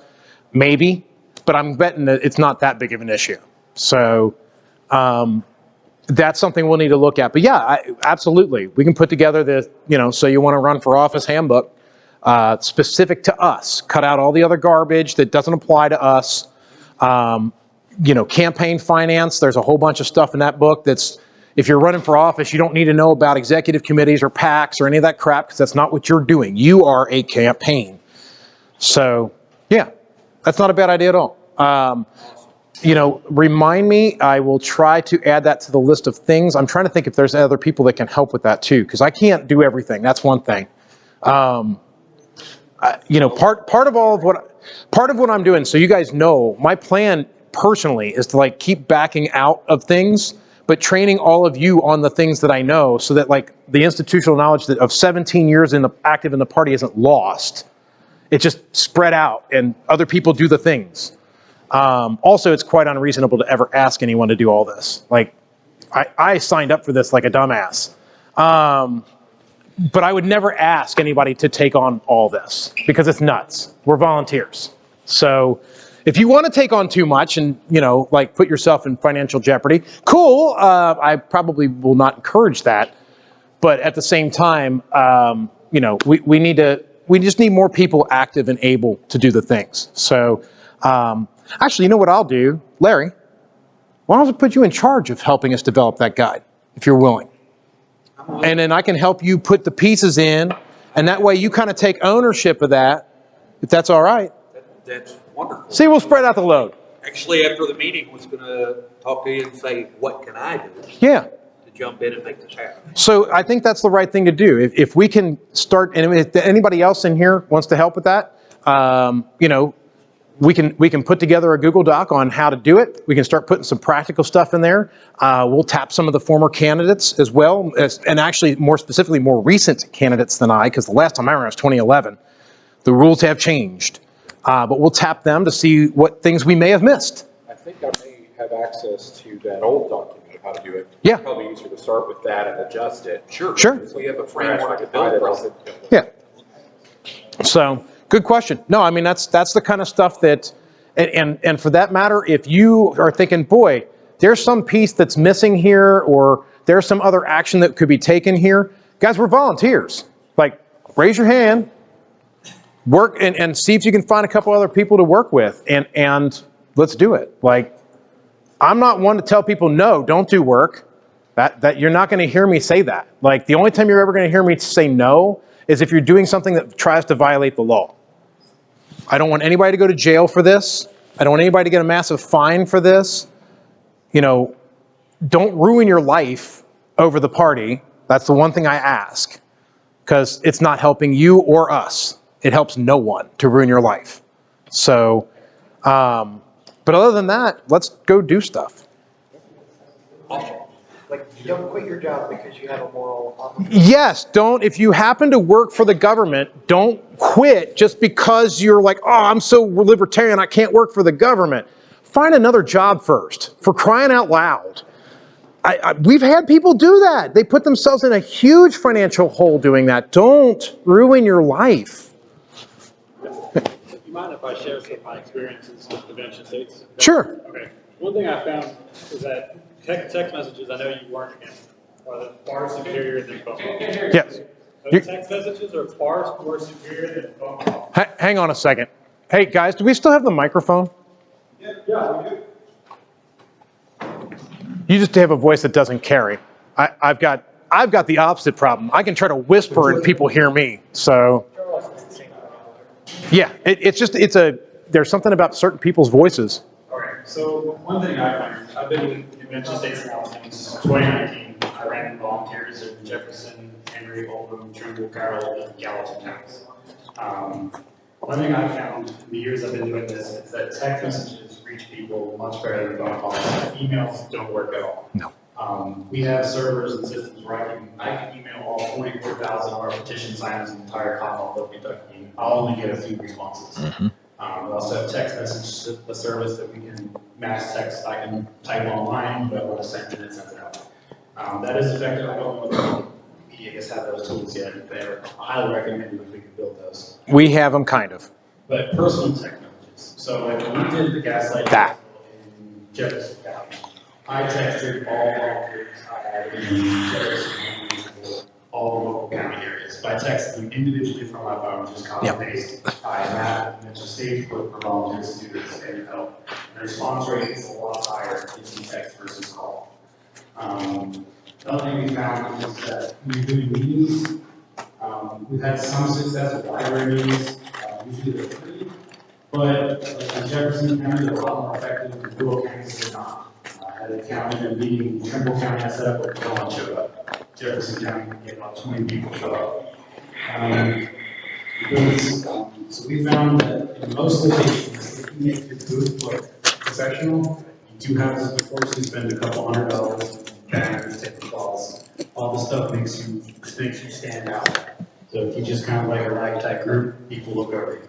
Also, if you're giving away free stuff, so whether it be candy, or our group personally likes to hand out free constitutions, they're really popular. If you buy them in bulk, they're about 44 cents a piece, so we would usually pull money together to buy 2,000 at a time. Ship them throughout the state and give them out. That's why we got some here. And when our booths, if you can have a TV with the nationaldebtclock.org running, we did that at the state fair. I don't know if y'all saw it at the state fair. It drew in more people than almost anything else. Most people can relate to the national debt. We have that running, like, oh, hey, by the way, we're $33 trillion in debt. Yesterday it was 33.2, today it's 33.3. You know, whatever. That really draws people in. And I guess people are drawn to screens, so you can have a screen running on your booth. I built like a portable solar system that I run, you know, I can run my laptop with my TV. So if you want help with that, I can share how I built that, just an ammo box and some batteries and some screws. parts from that flow. And one, I guess one thing is, I found that you have to keep your volunteers engaged. When we would go months between doing either a festival or activity, we would lose people. I haven't found a good way to keep them active, so only thing I know is that you do have to keep them active. Monthly meetings are kind of always been a kind of toss up for me. One time I had 20-something people, one time I had one. And obviously giving people more of a notice. More than 2 weeks seems to be necessary. So if you want to get more than 2 weeks out, people need a heads up. So just been my experience. Cheers. Yeah. So a few things you brought up that will be relevant. If you're in a county that does not have an executive committee today, that doesn't have meetings set up today, and you start to go down that path, you will end up in a meeting by yourself at some point. Don't get discouraged. Our 6th district party back in the day, I can't tell you the number of times where it was me and the district rep. This is before we had the 3-tier, but we had the reps originally. Where it was me and the rep. We just hung out for 3 hours, and I drive home. But after like 3 or 4 months, all of a sudden we had 2 people show up, and then we had 4 people show up, then we had 8 people show up. Like, it started to grow, and we actually outgrew the venue that we were at, because we were at a small little hotel and all that. We moved. Every time you move, you lose people. I will tell you that. If you move your monthly meetings, you will lose people. Whatever you do, don't do well, we want to try somewhere different every month. Jesus Christ, don't do the somewhere different every month thing.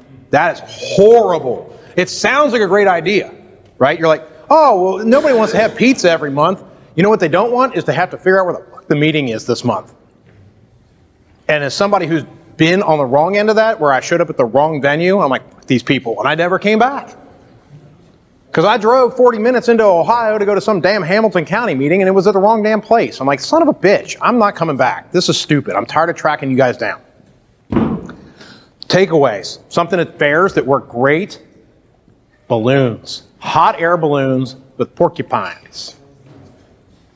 LP porcupines floating all around the fair. You want to watch some Democrats and Republicans get real nervous?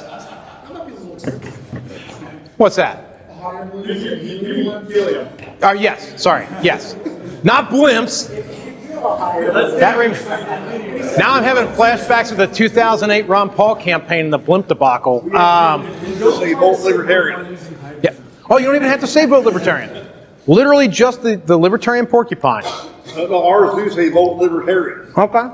So Indiana's doing it, and they have vote Libertarian on there, right? You know, putting the porcupine's not a bad idea. Yes. So we do the porcupine because it attracts kids, right? The kids see it. It's an animal. It's cute. It's a balloon.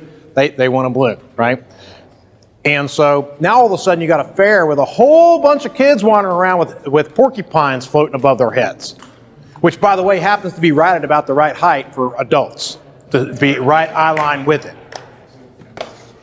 And you can get helium, at least used to be able to get helium, at a reasonable amount, and the custom-made balloons were cheap. I mean, I haven't priced this stuff out in years, right?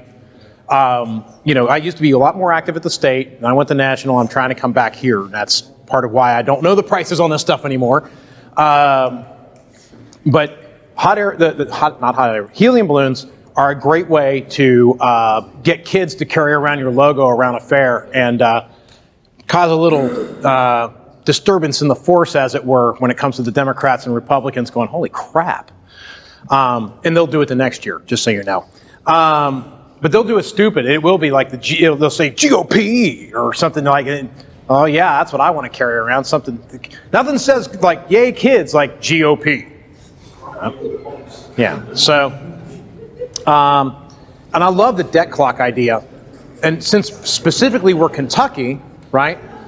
USDebtClock.org also has the counters for the state debt and the amount that each individual in the state owes to the state's debt. And that ain't no small number either, right? I mean, it's several $1,000s. If I remember, it's like $5,000 or something we all owe, apparently. But you can also contrast that with some in other states. You can, yes. That's what I always like doing, is contrasting. Or you can backdate it and you can show what it was. Because all I do is, well, I'm from Colorado, and, you know, we were actually a decent state. Yeah. I mean, you show the deadlock, what it used to be, and then it got overran by Californians, and show it now. It's Right. Well, we're Eastern California now, is what we call it. well, and part of it is that it almost makes it more personal when it's Kentucky. Use that, right? Keeping in mind the mindset of a lot of Kentuckians and our weird love for the University of Kentucky Wildcats, and like the fact that like 90%, 95% of the state didn't go to college, somehow we love the Wildcats, and nobody went there. Whatever. There's an attachment to the state, right? People are like, oh yeah, I'm a Kentuckian, right? So when you put it on, this is us, like we did this, and then Contrast it too, because we have a lot of people coming in from New Jersey, New York, and then you can always say, look at New Jersey's debt, look at New York. I'm going to come here. Might I suggest more libertarian viewpoints because of the debt is eventually going to crush those states. So what we see, just so you know, in states that have voter registration, there is a lot of movement of, first of all, number one, libertarians, we are a mobile people. We move a lot. Holy cow, do we move a lot. Like, I'm the weirdo living in the same house for 15 years. Like, that's weird in libertarian circles. Libertarians move a lot. We get to watch people move. Kentucky tends to go to Colorado or Florida, sometimes Alabama. I don't really know why that is, but that's the path that we take. Florida goes to Colorado a lot. No, they're not. They're really not. I promise you they're not. Well, I shouldn't say that because we don't know. We don't have the voter registration for New Hampshire in the system, so we don't get to track that. We only see the systems that we have partisan registration. We can follow when they leave, and we can find them again, right? It's like, oh, this person went inactive in Kentucky in 2016. Oh, this other person with the exact same name and date of birth popped up in Colorado in 2018 on the voter rolls, and they've been voting there ever since. Huh. Now, the real hard ones are the ones that bounce back and forth, and they're infuriating. It's like, can you please pick a place to live, for the love of God?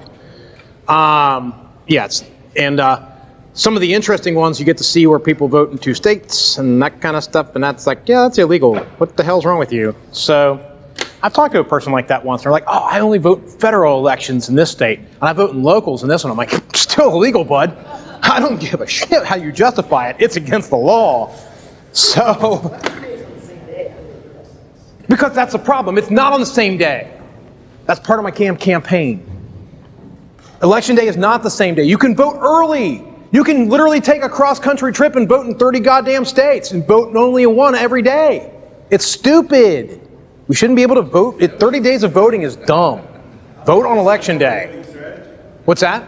Sounds like a winning strategy. Yeah, I was gonna say. So the point is that no. I approve everyone actually voting where they live. Eligible voters who are still alive, voting in one state on election day, I endorse that. I do not endorse people who do mail-in voting to 3 different states. It's insane. Anyway, the point is that, and by the way, if you guys don't know, we're still way over on percentage of voting. So I've done all the stats on this stuff, and this is going to be part of the campaign, but this is just good information for you to know. Kentucky is currently at 103% voter registration. We have 3% more people that are eligible to vote, currently registered. So we are not just voting like hell, we are voting like damn hell. We found 3% more people that are voting extra. That is our voter registration rolls.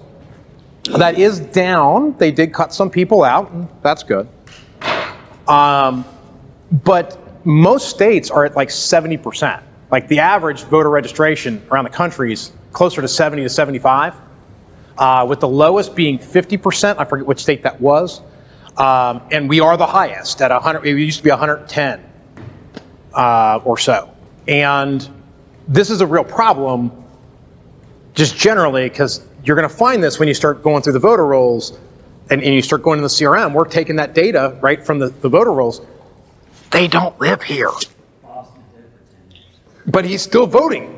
How? Well, that's the whole thing. So, maybe, or maybe not. I will tell you that corruption in politics is not limited to the Democrats or the Republicans. So, keeping in mind who actually puppeteers the politics in the state. So, yes. So, long story short is, keep in mind that as you're going through this data that we have in the system, that it is, and that's why it's important for you guys as you work it to mark people that aren't there as not there, right? If you find somebody that's moved to another state, let us know and we'll actually put it in the system that they moved to that other state. We'll switch them over to that other state because it'll help the other state. And we do the same thing, right? Colorado, Florida, and Kentucky actually work together really, really well on sharing data. Oh my God. That was, wow. Who knew that a cup of water would do such a thing? Here, that's back in. Lock that leg down. Push down a little more. Is it that way? What gravity do the work? There you go. Yeah, that one I got in. That one you push down and it's in. It just didn't lock in right. All right. So, anyway, just keep that in mind that there is bad data in the system because there's bad data being given to us by the SOS because it's bad data in their system. The voter registration system, for those that don't know, runs on a mainframe. It was purchased, I believe they said in 1978. And that's where it still is. It runs driver's license, voter registration, and the court system. So, yay. Yeah, so anyhow, the point, I guess, is that, and I did at one time offer to replace them with a Linux server, and they were like, no, that's okay. So, the point is, just, know that we're going to run into some bad data as we go, because we've been given bad data by the state. That's just what it is. So, that was what I was going to add. But, yeah, no, by the way, awesome suggestions. Thank you for that. And you guys, and that's the other part of this, right? As you guys go and you go out and you start doing events and that, you're going to learn better talking points because, like I said, I've been at National for a while, right? Talking points change over time. What people are concerned about changes over time. You're going to find some things work better than others to talk to people. Learn that, share that information amongst the rest. Because the cool part is, there's always that overlap, right? Like, so in theory, I live in Pendleton County, but I live in the northeast corner. So in theory, I should be able to talk to people in northern Bracken County and southeastern Campbell County, because that's right with me, right? That's the general area. It's rural. It's where a lot of people that are trying to get out of the burbs move to. So we're all kind of the suburb escapees, right? So we all have that kind of in common. Likewise, if you live in the burbs, typically it's people that intentionally lived in the burbs because they want a smaller yard, or they don't want to live in the city, but they don't want to live too far from the city. Like, there's reasons why people do things generally. Yeah, so just keep that in mind, learn, and then spread that information amongst everybody else as you learn, because that's important to be effective, right? It's the reason we're a political party and not just like a bunch of independent people, right? We're trying to make us all more effective. So if you can't have a TV, one thing we did find is I had banners made up that had our talking points on it. Rather than just saying convention states or Libertarian Party, like, most people don't know what those are. So if you have two talking points, say limited government, term limits, or fiscal responsibility, a short explanation, that's what draws people in. So I actually have a large banner made up that I could hang up above my pop-up canopy. So if I'm at a festival, just put up the bungee cords and some horseshoe clamps and 2 pieces of aluminum tube stock. About like $100, I think the total cost was, and it's extremely effective. Or you can have that printed on a tablecloth. Tablecloths usually run $100 or more. But that was, I guess, another suggestion. I do have pictures of our booths here that have been effective on my phone. If you guys want to check out what we've done that has been effective, I'll be happy to share that. So. Yeah, thank you. And I know LP Ohio actually they were the first state to do it. Others have emulated it since. They had those the banners where you hang it up and then you pull it down kind of thing. You know what I'm talking about? The whatever that, yeah, retractable ones, yes. Yep. See, this is institutional knowledge getting passed around, right? If you have one of those, you better have a way to keep it locked down because the wind, they're also a giant parachute. Yeah.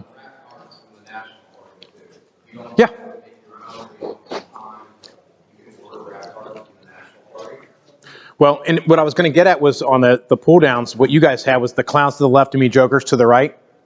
That was, with the logos of each of the other parties, the left and right parties there. And that was, I thought, a neat, slick little advertising campaign.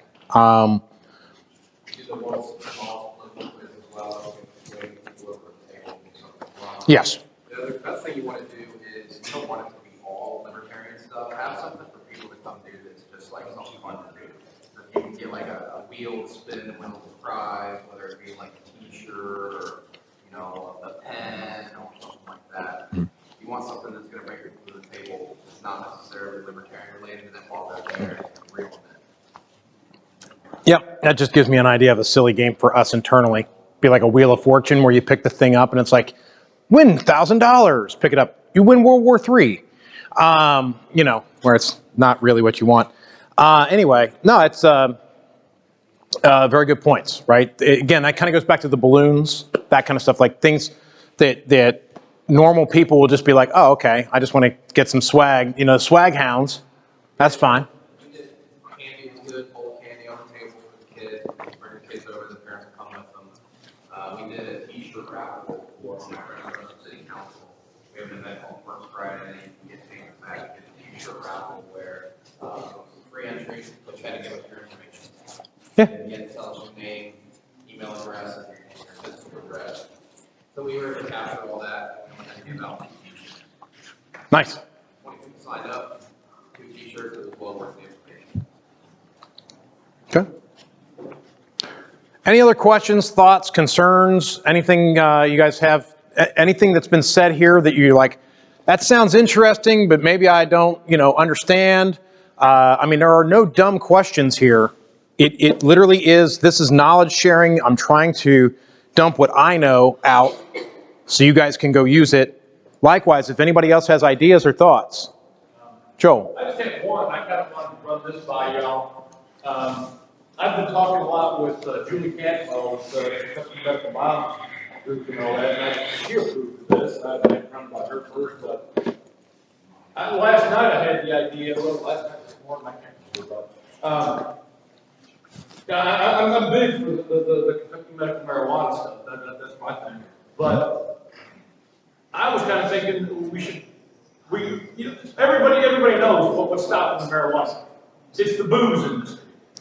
It's in this state. In this state, yeah. Yeah. All these senators up there, they got the booze money coming into their pockets. Hell, the Senate Speaker's got his own damn bourbon company now. Exactly. So my idea was, not Kentucky bourbon until it's legalized. You're killing me. God, you're killing me. Everybody hates the idea, but everybody can switch over to some monkey piss Jack Daniels for at least a couple No. we get it legalized. No. Listen, I understand where you're at with that. I think the answer to that is educating them. There are places that have legalized marijuana, and what has happened, and a friend of mine told me about this in Massachusetts. When they legalized medical in Massachusetts, there was a concern that the distilleries and the breweries would take a hit, especially the breweries up there, right? Because it's Massachusetts, lots of beer, right? Sam Adams and all that stuff, right? What they found is that while the overall volume of alcohol was reduced, what was consumed was more of the boutique stuff, which has a higher price point and a higher margin. So as a result, they were actually making the same amount or more money with less effort. And so it actually made them better, because now instead of pumping out, thousands of gallons of swill, they're pumping out hundreds of gallons of high-end stuff and making the same amount of money. Colorado arguably is well known for craft beer. Yeah. But here in Kentucky, though, the bourbon people, this is how they operate.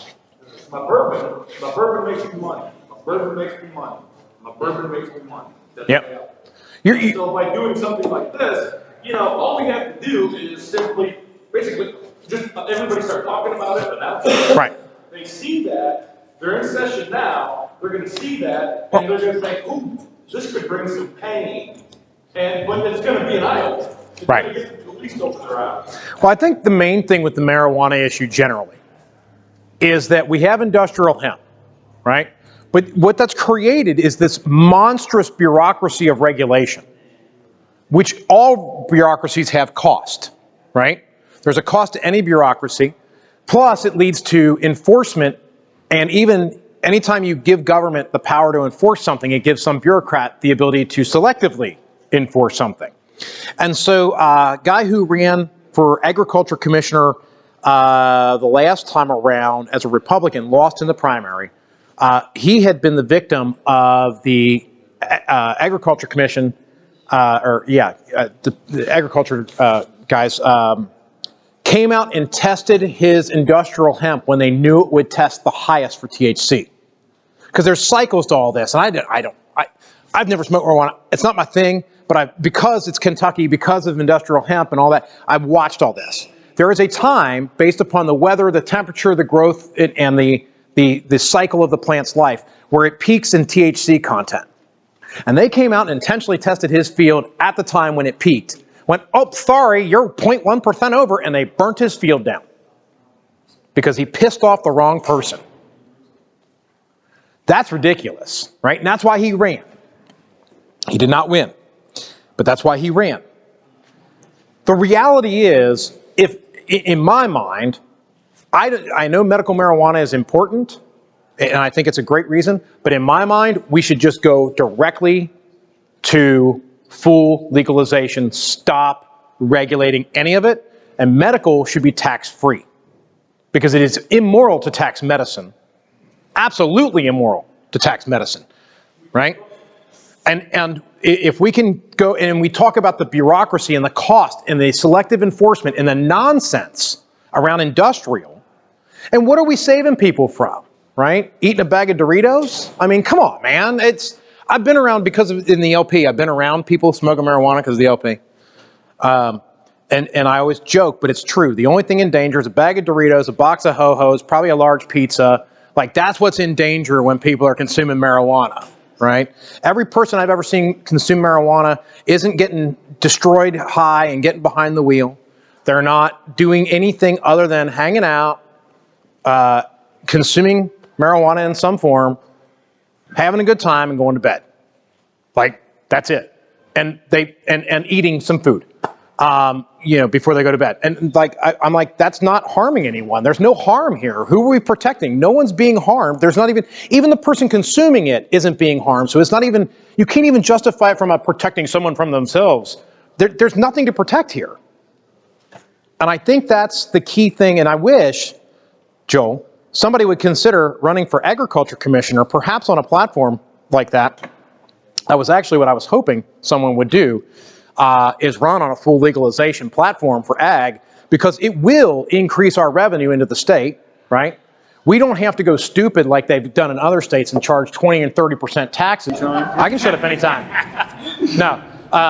By the way, if somebody did want to, run for agriculture commissioner still, that since we've missed the deadline for the nomination by the convention, the state party does have the ability, Joel, to allow people to run for office after the convention and have until April 1st, basically, to decide to do that. We would need to consider the fact that it's going to take 5,000 signatures. But I do think that that's an issue, and I do think that we've been being lied to about that statewide. Everywhere I go, when you bring up marijuana, everybody's like, whatever, man. It's not an important issue to me. And what that means is they don't care about seeing it continue to be illegal, right? And if you can just point out how it actually costs people money, it causes actual harm to people, right? And the best example are the kids with medical marijuana. And literally, it was a couple years ago, where a senator told some parent, well, I guess you're just going to have to move out of state. Sorry. Like, that's BS, man. That's literally the state telling people, well, sorry, you need medicine for your kid. Guess you got to leave. And the guy that sat up there, that Stivers guy, they got him on video saying that he knows it's what his constituents want, but he's not going to do it. They've got him on video saying it. So my whole thing with the boycott is that's something that we could do now that's going to make an immediate statement that they're going to hear. Oh my God. We're talking about all this stuff here, and we've been doing this for years, and it's gotten us. I genuinely believe that if we start making this, and this is actually something I'm hoping to start next year with the legislative side, because this starts in the legislature. If we can start running, get prepped and big enough, if we can build counties fast enough and large enough and strong enough that we can run legitimate campaigns for state house next year, because that's next time it's up, I think we can start pushing that issue forward. I mean, we can play advanced politics. We can be basically like, look, you know, and other states have done this, and I probably shouldn't say it on camera, but you do the whole thing where it's like, hey, you know, listen, if you don't co-sponsor this bill, or if you don't sponsor it to get out of committee, I'm going to run, right? And then if they don't, you run. And you run on that issue, and you say, this is... your House rep is tone deaf to what your community wants. If Stivers is on video saying he knows, right, then the person running against Stivers should be like, he literally admitted on video he does not care what you think. He is not your representative. Right? There's your campaign right there. And just... Yeah. I'm talking to you right now. How do we get these assholes just up the street? I mean, without snatching them up and park them. Can you yes and no. So Kentucky's a funny place in that regard. The county sheriff can refuse to enforce laws. In some places that has happened, which caused counties to form their own police departments. So we have now county sheriffs and county police.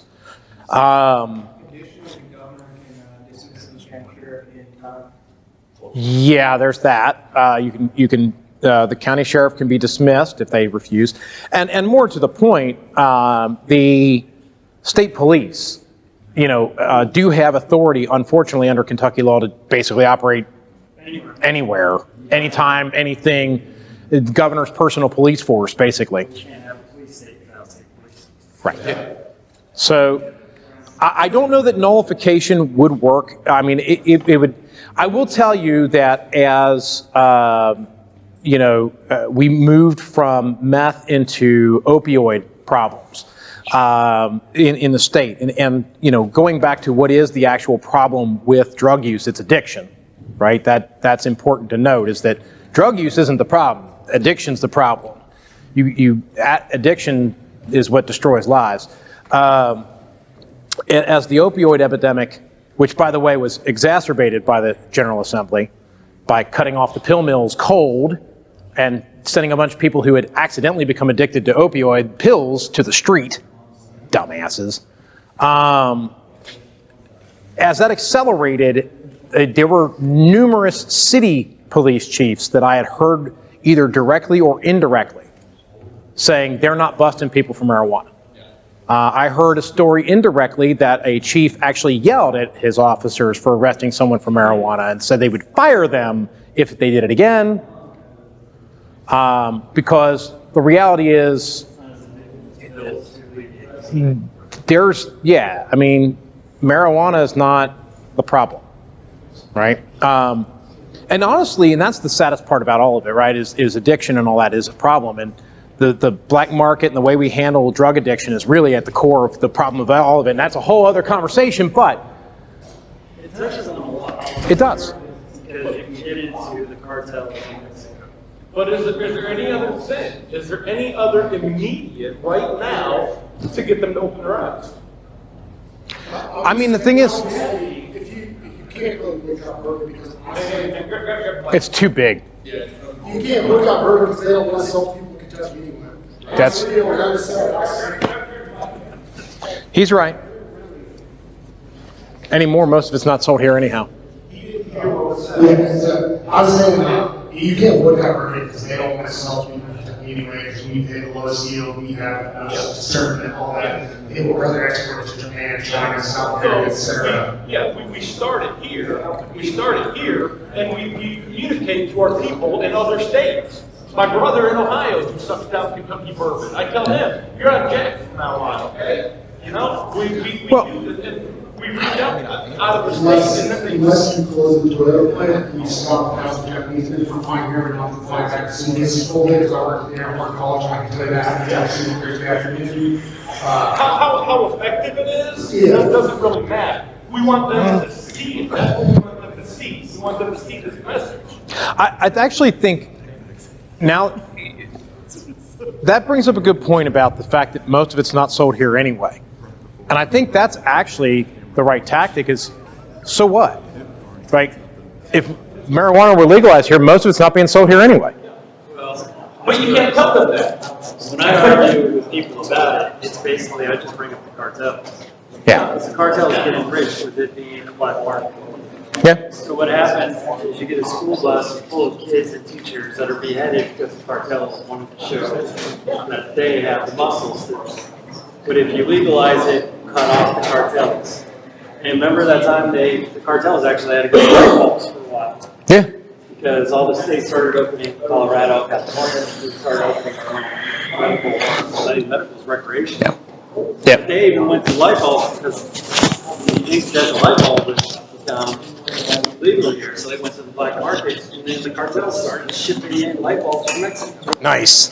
But So if you dethrone the cartels and get people just on that personal, suffering of people down there in Mexico because they are controlled by the cartels. And everybody knows it. But see, these guys don't care about it. Well, that's these guys are the constituents, and they are like, oh, well, I may be with it or may be against it, and they will give up this is Godzilla, I'm coming in, your town's being written by Dracula. It's always, but it is. Godzilla being written by Dracula, it's in Mexico right now, just because of the cartels own the weed.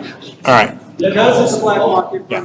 So here's what I'm going to go to real quick, because I know the Board of County Chairs needs to meet, so we need to let them do that.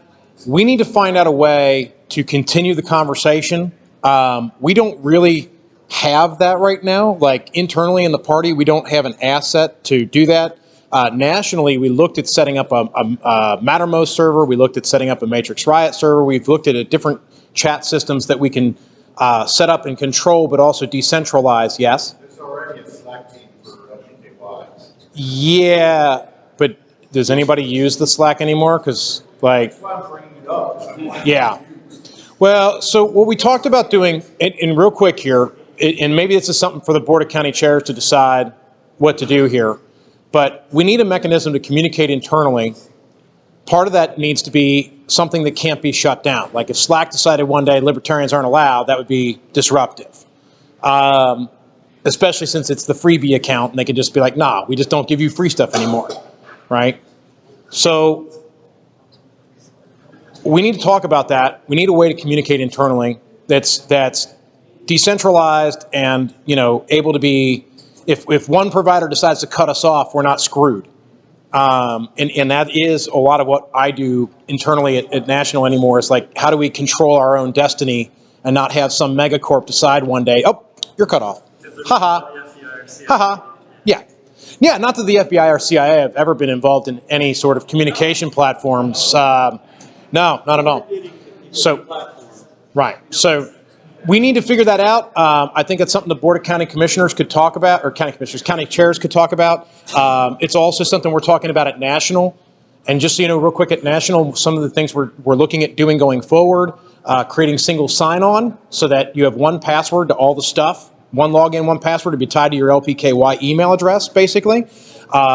So your CRM password, we're talking about putting some of our assets behind a VPN. So you would VPN with that password. You'd log into the CRM with that password. You'd log into your email with that password. You'd log into this chat server that we're talking about building with that password. We also have a learning management system, an LMS, Moodle, with no content in it right now. But we want to do things like this, where we can talk and teach people how to be more effective and learn And so that would also be tied to that. So these are the things that are going on at national. Just so you know, that's what I do at national as a volunteer, is try to build systems that help all the states function better. Because everything we do, we could have 50 states building the same systems, but then 50 states have to maintain 50 different systems, and that's a pain in the ass, and we're burning resources that we don't have just to manage the infrastructure. So that's the goal of all that, is to try to make it that we can focus on retail politics, not on, oh shit, the website's down, right? So anyway, all right. We need to wrap up so they can do the thing. Right, I was just going to say. That microphone's not on.